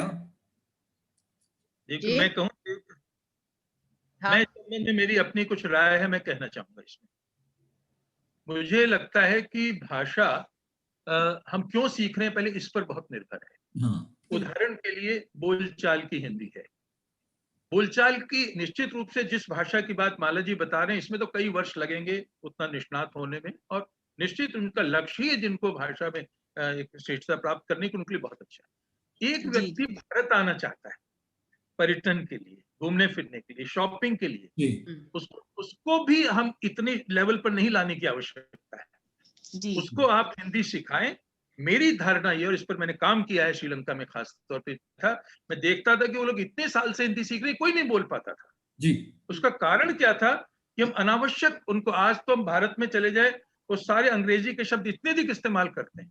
तो मेरी दृष्टि में देविका जी मैं चाहूंगा कि इसको आप स्पष्ट समझ लें कि syntax is the most important language. अगर सिंटेक्स आपने भाषा का सीख लिया, शब्द आपके अंग्रेजी के बीच में आते रहे, तो भारत में आप काम चला सकते हैं। अब कोई तो फल भी नहीं खाता, तो सब फ्रूट खाते हैं वहां पर। एकदम सर सहमत है। जिस लर्नर के साथ आपका कंसर्न है देविका जी, जो आपका लर्नर कम्युनिटी है, उनके लिए व्याकरण आपकी प्रायोरिटी नहीं हो सकती, आपकी प्राथमिकता नहीं होनी चाहिए। वो है, वो भाषा की अपनी जगह पे है, लेकिन जरूरी ये है। और यहाँ पर आप लोग अगर थोड़ा सा ब्रिटिश काउंसिल, श्यामला जी सॉरी आप हाथ उठा रही थी, मैंने बीच में बोल दिया। ब्रिटिश काउंसिल और l'Alliance française जो है, उनकी फिलॉसफी को थोड़ा सा देखें। ब्रिटिश काउंसिल और l'Alliance française जो अपने देश में अपने फर्स्ट लैंग्वेज लर्नर्स को जो फ्रेंच और इंग्लिश सिखाते हैं और दूसरे देशों में जो फ्रेंच इंग्लिश सिखाई जाती है, बहुत अंतर होता है। द मेन कंसर्न, जैसे अभी विजय जी ने कहा, सिंटैक्स होना चाहिए, कम्युनिकेशन मेन कंसर्न होना चाहिए। वो बोल दे हिंदी में कुछ, उसकी दो ध्वनियां गलत हो, दो मात्राएं गलत हो, व्याकरण गलत हो, वो बोल तो दे एक बार। और वो बोलने के बाद जो खुशी मिलती है ना, उससे सारी व्याकरणिक गलतियां अपने आप साल भर में सुधर जाएंगी। अच्छा। लेकिन अगर आप डिग्री चाहिए या डिप्लोमा चाहिए तो व्याकरण पर ध्यान देना वहां चाहिए। तक तो वो अपने आप कर लेगा, वहां तक वो अपने आप कर लेगा, बच्चों पर व्याकरण का बोझ। जरूरी है। अच्छा कमला जी का है? कमला जी, हाँ, क्वेश्चन मैं सिर्फ इतना ही पूछना चाहती हूँ कि मैं कुछ उच्च स्तर का स्टूडेंट्स को, शिष्यों को सिखाती हूँ और उनको चाहते हैं कि वे भी हिंदी में टाइप करें। तो ये जो यूनिवर्सल स्क्रिप्ट है हम कैसे ला सकते हैं, क्योंकि जब मैं टाइप करती हूँ मेरे कंप्यूटर पर और भेजती हूँ, किसी ने फिर से व्हाट्सएप पर कहते हैं गुरुजी मैं किसी शब्द भी नहीं पढ़ सकती हूँ क्योंकि ये अलग से दूसरे ही बोली में बोलते हैं। तो इसको हम कैसे सिद्ध कर सकते हैं, एक जो यूनिवर्सल स्क्रिप्ट है हिंदी में जो हम प्रयोग कर सकते हैं आसान रूप से? ओके, नहीं आए थोड़ा सा गुलशन आपसे समझ पाए होंगे इसका। बालेंदु जी समझ गए हैं। बालेंदु जी इसका उत्तर देंगे, मेरे ख्याल से यूनिकोड की ही बात हो रही है। रिमोट की बात होगी, वो ठीक है। तो मैं आपको दिखा देता हूँ कि वो कैसे करेंगे आप। अब वही मैंने कहा वर्कशॉप, हमारा वर्कशॉप तुरंत आरंभ होता है। आपको मेरा दिखाई दे रहा है यहाँ पर, ये MS वर्ड खुल रहा है। ये जो आया चित्र ये मैंने नहीं लगाया, ये मेरे बेटे ने लगाया है। गाड़ी मैंने सोचा आपने फ्लैट के साथ गाड़ी भी बदल दी। हाँ ये बच्चों ने लगाया है तो उनका है, खुद की गाड़ी है। नहीं ये उन्होंने पता नहीं कहाँ से स्पोर्ट्स कार लगाई है। तो आपको क्या, आप जो कह रहे हैं मेरे ख्याल से वो दिक्कत ये है कि आप पुराने फॉन्ट्स इस्तेमाल कर रहे हैं। आप जिन फॉन्ट्स का इस्तेमाल करते हैं जो आपको तो सही दिख रहे हैं लेकिन दूसरे लोगों को टेक्स्ट गलत दिखता है। जी हाँ, तो मतलब यही मुसीबत है जी। आप पिछले जमाने के पुराने समय के फॉन्ट्स का इस्तेमाल कर रहे हैं तो आपको वो नहीं करना चाहिए, वो नहीं करना चाहिए। उसका समाधान मैं बताता हूँ आपको कि आपको क्या करना चाहिए। आप यहाँ विंडोज में जाएंगे, सबसे नीचे देखिए विंडोज 10 में स्टार्ट बटन पर आप क्लिक करते हैं हमेशा, ये तो आप जानते ही हैं। इसके पास में जो ये बॉक्स है इस पर लिख दीजिए लैंग्वेज। लैंग्वेज है ना, तो आप ऐसे लैंग्वेज लिखेंगे और फिर ये लैंग्वेज सेटिंग्स आ जाएगा। हाँ, इस पर क्लिक करिए तो ये खुलेगा, ये पेज खुलेगा, ठीक है जी जी। और इस पेज में यहाँ पर ऐड अ प्रेफर्ड लैंग्वेज लिखा हुआ है, देखिए यहाँ पर। हाँ, इस प्लस पर क्लिक कर दीजिए तो एक लिस्ट आएगी लैंग्वेजेस की, भाषाओं की। अच्छा, यहाँ पर आप हिंदी टाइप कर दीजिए, HINDI, अंग्रेजी में टाइप कर दीजिए हिंदी। हाँ, देखिए यहाँ रिजल्ट में आ रहा है हिंदी जी। इस पर आप क्लिक करिए और ये नेक्स्ट दबा दीजिए। अच्छा, तो आपके सिस्टम में हिंदी इंस्टॉल हो जाएगी। हिंदी यूनिकोड जो यूनिवर्सल कोड की आप बात कर रहे थे ना, वो इंस्टॉल हो जाएगा। बस इतना ही करना है आपको, ठीक है। ये तो हुई एक बात, यूनिवर्सल कोड ऐसे आपका इंस्टॉल हो जाता है आपकी भाषा में, हिंदी में।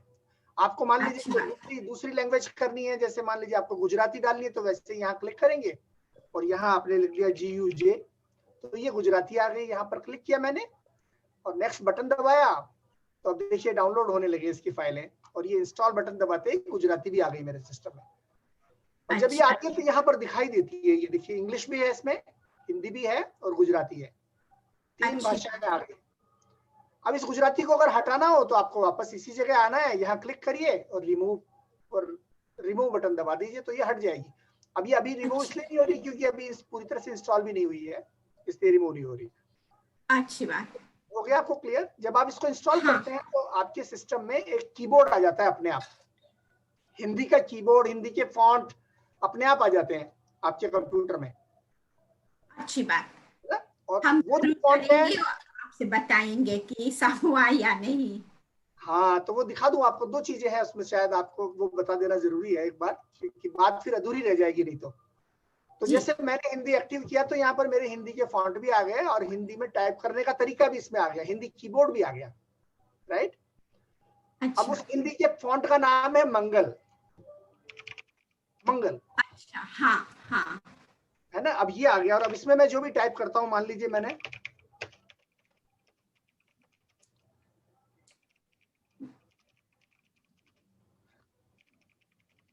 जो भी मैं टाइप करता हूँ, इसको अगर आप किसी को भी भेजोगे तो दुनिया में सबको ये दिखाई देगा, क्योंकि ये यूनिकोड में है ये टेक्स्ट। अच्छी बात। हाँ, अच्छा, तो ये अब स्टूडेंट्स भी इसको डाउनलोड करेंगे तो ठीक, तो वो भी कर पाएंगे ना? हाँ, कोई भी कर पाएगा, सारे विंडोज 10 में ये मिलेगा आपको। अब एक क्वेश्चन पैदा होता है, एक प्रश्न पैदा होता है कि मैं इसको टाइपिंग कैसे सीखूंगी या सीखूंगा, जो है ना, मैं मुझे हिंदी में टाइपिंग नहीं आती। तो दो तरीके हैं। एक तरीका तो ये है कि आप इसके टाइपिंग करने के अलग अलग तरीके आते हैं, different methods of typing in Hindi. There are so many different methods. One is called Inscript, which is the best one. सबसे बढ़िया जो है वो Inscript है, बट आपको उसको सीखना पड़ता है। You have to practice it. ठीक है? हाँ। उसका भी बता देता हूँ मैं आपको। आप जाइए इंटरनेट पर, आप क्रोम में जाइए और यहाँ पर सर्च कीजिए स्पर्श, अंग्रेजी में ही सर्च कर लीजिए स्पर्श हिंदी टाइपिंग ट्यूटर। जब आप ये सर्च करेंगे तो ये पहले नंबर पर ही आपको स्पर्श दिखाई देगा, जो मेरा ही बनाया हुआ है। अच्छा, एक सॉफ्टवेयर। अच्छी बात। ये फ्री में मिलेगा आपको, फ्री डाउनलोड कर लीजिए इसको, ये है। और इसको डाउनलोड करने के बाद आप इंस्क्रिप्ट टाइपिंग सीख सकते हैं। दिस इज वन आंसर है ना टू योर क्वेश्चन। अच्छा, हाँ। और जब आप इंस्क्रिप्ट सीख लेंगे तो फिर आपके लिए आपका टेक्स्ट सबको दिखाई देगा, दुनिया में सब जगह। अब दूसरा आंसर जो शायद आपके लिए ज्यादा रिलेवेंट होगा। आपने जहां पर लैंग्वेज को ऐड किया था, वहां पर आजकल एक और कीबोर्ड हमने ऐड किया है माइक्रोसॉफ्ट ने, और उसको बोलते हैं फोनेटिक। तो देखिए यहाँ पर मैंने हिंदी जोड़ी थी ना, इसी जगह पर जब आप ऑप्शंस पर क्लिक करेंगे तो यहाँ पर फोनेटिक भी आ गया, हिंदी फोनेटिक। हाँ। अगर आप इसको भी क्लिक कर दोगे तो एक और कीबोर्ड आपका इंस्टॉल हो जाता है सिस्टम में, एक कीबोर्ड और इंस्टॉल हो जाता है आपके सिस्टम में। और वो क्या करता है, आप इंग्लिश में टाइप करेंगे तो भी वो हिंदी में आपको कन्वर्ट कर देगा, देवनागरी में कन्वर्ट कर देगा।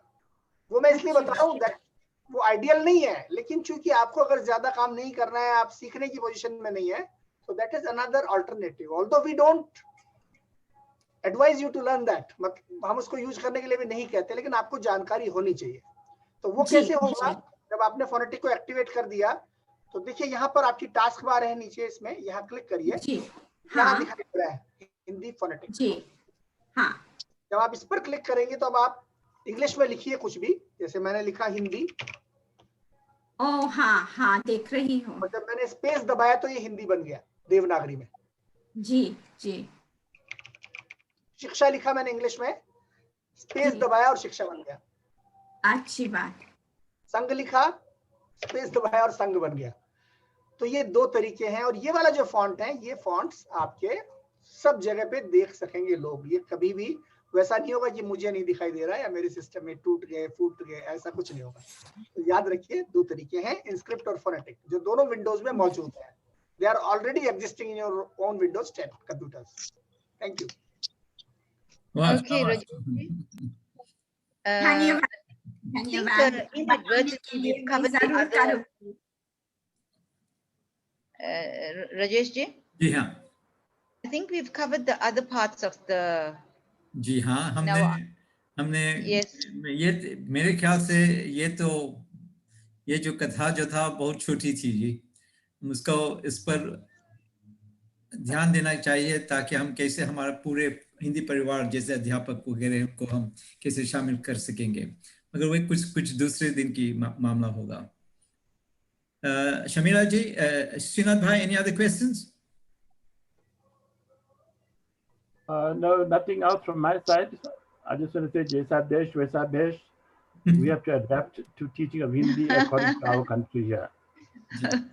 Standard of Dr. Ji, Dr. Maladi, your standards are too high. ठीक है, मगर बेंचमार्क हो जाएगा। नहीं, माला जी आप सही है, किसी के लिए आपका स्तर नहीं गिराना चाहिए, किसी के लिए भी। ठीक है, हाँ।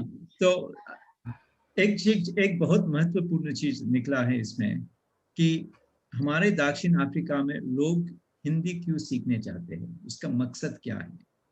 और देविका जी ने बहुत आसानी से कही है कि देखो, यहाँ बहुत कम लोग हैं जो डिप्लोमा डिग्री वगैरह हिंदी में करेंगे। खास उसका क्या क्या मेरे ख्याल से 3 चीज है। बातचीत कैसे कर सके, वो हिंदी मूवी जो है उसको कैसे पहचान सकेंगे सबटाइटल्स के, और वो अपना जो गाने जो है भजन या फिल्मी गाने गजल्स वगैरह जो है उसका भाव जो है उसको कैसे पहचान सकेंगे। हमारे यहाँ की हिंदी सीखने के लिए इसका मकसद यही है मेरे ख्याल से। देविका जी आप हाँ देख, हम यहाँ हिंदी सीखने हैं अपने आप का विकास के लिए, अपने मन के विकास के लिए, और कुछ के लिए नहीं, ताकि थोड़ा बहुत हम लोग रामायण पढ़ सकेंगे, बॉलीवुड फिल्में समझ सकेंगे, गानों का जो अर्थ है उसको समझ सकेंगे। हमारा जो मुख्य उद्देश्य यही है। जी हाँ। तो जैसे आपने कहा था बलेंदु जी, आपका जो पूरे जो टीचिंग एज वगैरह जो है, हम और जैसे भाई जी विजय भाई ने कहा है कि वो लीला सीरीज जो है वो मैं उपलब्ध करा, उसको हम जरा उनसे जरा अभ्यास करना चाहे और देखेंगे हम उसको कैसे हम अपने ही कक्षा है अपने ही संघ में उसका कैसे हम प्रयोग कर सकेंगे। ये मेरे ख्याल से देविका जी हमारा सबसे पहला प्रहर ये होना चाहिए। डेफिनेटली। अच्छा, ऑलराइट, वेरी वंडरफुल। बहुत ही मैं तो बहुत ही एंजॉय किया, बहुत एकदम इतने सरल रूप से आपने बात की, सचमुच इतनी सरल रूप से, और जो शब्द निकलते जा रहे हैं कैसे बिना हिचकते हुए, सपनों में भी हम अभ्यास करते देविका जी। हाँ, लेकिन यहाँ अभ्यास करने की भी कोई होना चाहिए ना। हाँ, वही तो है। हमें आपसे अफ्रीकान से बहुत अच्छा बोलती हैं, आप भी बहुत अच्छा धारा प्रभाव बोल रही हैं आप भी। नहीं ये देविका बहुत अच्छी हिंदी बोलती है। वो आपकी जो इच्छा है हिंदी के शुद्ध प्रयोग की, हिंदी के प्रयोग की बहुत अच्छी है, बहुत प्रशंसनीय है। धन्यवाद, आपका बहुत ही अच्छी है, क्योंकि कोई बुरी बात नहीं कहना चाहती है, तो मैं समझ सकती हूँ। आपके सबसे अच्छा प्रयास है कि आपने हम सब हिंदी भाषियों को इकट्ठा किया इस मंच पर। देविका जी, हर एक चीज मन से होता है और दिल से होता है, और और जो नियत और जो श्रद्धा से आप कुछ भी कहेंगे वो जरूर निकलेंगे। एक बात कहना चाहूंगा, मैंने अब तक दुनिया में कभी भी विद्यार्थियों से पूछा है किस लिए हिंदी सीखते हैं, आज आपने जो उत्तर दिया है मेरे मन को छू गया कि अपने मन के विकास के लिए, अपने आप के विकास के लिए हम हिंदी सीखते हैं। ये ऑब्जेक्टिव मैंने कहीं नहीं सुना, किसी के मुंह से नहीं सुना। इसके लिए मैं सच बहुत ही आपको साधुवाद देता हूँ। गहरी बात आपने कही जी। बिल्कुल बिल्कुल बिल्कुल। और इस अर्थ में हम सबसे बहुत अधिक ऊंचा पद जो है आपने प्राप्त कर लिया। इसमें ये थोड़ा आप जो बार बार कह रही हैं देविका जी, मेरे ख्याल से आप अगर अध्यापक के रूप में कह रही हैं तो कहीं ना कहीं दक्षिण अफ्रीका के छात्रों के लिए भी, for the students too, the parameters might have been set too high. This is why there are difficulties in the choice of technology, in the choice of pedagogy, in the choice of the books, in so many things. If you just bring down the parameters, you don't need our parameters. We don't need Indian parameters. हम लोगों ने भारतीय parameters इस्तेमाल करना कब का छोड़ दिया है, और मैं झगड़ता हूँ उसके लिए। आपको हमारे parameters नहीं चाहिए, आप अपने बनाइए अपनी आवश्यकताओं के अनुसार, उससे आपके बच्चों का learning curve आसान होगा। The start of the learning is the most important thing, और उसी को हम लोग मुश्किल बना देते हैं। We have crossed the बैठका period. It feels very sad to say that, लेकिन बैठका का युग समाप्त हो गया है, और बैठका के पैरामीटर्स डालकर हम लोग चलते हैं तो हम लोग अपने बच्चों को दूर कर रहे हैं, हिंदी से दूर कर रहे हैं। बैठका निकालिए, ठीक विजय जी ने कहा, हम लोग make it the Hindi cinema period, the Hindi cinema era. It doesn't matter, Hindi महत्वपूर्ण है। बैठका से पहुंचे, सिनेमा से पहुंचे, क्या फर्क पड़ता है? तो वो पैरामीटर आप बदल दीजिए. Stop looking at us, stop looking at India, stop looking at anybody else. आपके बच्चे और आपका अफ्रीका है, वो ज्यादा जरूरी. बिल्कुल, बहुत सही कहा. देविका जी, आपका जैसा परिवेश है, जैसी स्थितियां हैं, जैसी सुगमता है, उसके अनुसार हिंदी का आप जितना प्रयोग कर रहे हैं वो सच में बहुत बहुत प्रशंसनीय है. अपने देश काल वातावरण के अनुसार हो गया है, मुझे नहीं लगता है वो. राजेश भाई, देविका जी स्क्रीन से. देविका जी आप सुन रही हैं? चलिए चलते मैं एक बात और कह दूं, अनायास मुझे याद आए जी. मुझे पिछले दिनों, आपको पता है जो लोग भी मॉरिशस में गए थे विश्व हिंदी सम्मेलन में जी, वहां पर एक प्रस्ताव रखा था निकष नाम से एक परीक्षा. जैसे अमेरिका में परीक्षा होती है, टॉफिल वगैरह है, तो भारत में प्रवेश के लिए एक निकष रखी जाए. इसकी रूपरेखा मैंने बनाई थी और हमने उसमें सुषमा स्वराज जी थी, उनके सामने रखी भी थी ये सब बातें. मैं जो इसलिए कह रहा हूँ क्योंकि आज आपने तो स्वयं बताया कि बोलचाल की हिंदी, फिल्मों से हिंदी, हमने एक उसमें और जोड़ा था पैरामीटर. हेलो,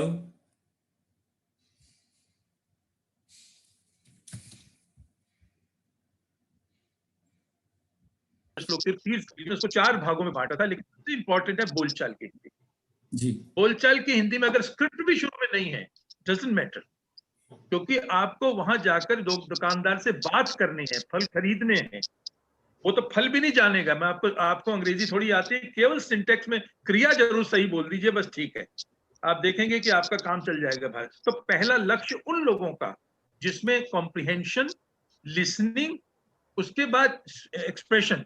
पढ़ने की बात अब बहुत बाद में लेकर आइए, क्योंकि पढ़ेगा वो जो आगे डिग्री वगैरह कोर्सेज करेगा. शुरू में तो उसको ज्यादा आवश्यकता नहीं है इस बात की. तो मैं चाहूंगा इसको ध्यान में रखते, जैसे गुलशन ने बहुत अच्छे ढंग से कहा कि आपकी अपनी आवश्यकताओं के अनुरूप लिस्टिंग होनी चाहिए, प्राथमिकताओं का क्रम होना चाहिए. एक बच्चा आया, आते ही उसको भयंकर हिंदी नहीं सीखा. मैं श्रीलंका में कहा, आते ही वो लोग इतनी अच्छी सिखाते हैं कि मैं हैरान हो जाता हूँ. उनका सुलेख में हिंदी लिखते हैं, लेकिन बोलने में, मैं एक उदाहरण दे रहा हूँ, मैंने कहा अच्छा खड़े हो जाओ. अब उसको था कि जाओ, इसने बोला आ जाओ. हाँ, जाने के लिए कह रहे हैं, आने के लिए कह रहे हैं. बैठ जाओ, बैठने के लिए कह रहे हैं, जाने के लिए कह रहे हैं. अब ये कितनी गंभीर बात है. ये हमें फर्स्ट फेज में सिखाना है कि हम हिंदी में जो रंजक क्रियाएं हैं उसका मतलब, राम सो गया. और मेरी यात्रा यहीं से शुरू हुई. मैं यॉर्क में जब पढ़ाता था, मुझसे एक विद्यार्थी ने प्रश्न पूछा, उसका तो उत्तर मैं अभी भी ढूंढ रहा हूँ. उसने कहा राम सो गया. सोना is fine but where is it gone. उसके बाद ही मैंने सच बात है विजय जी.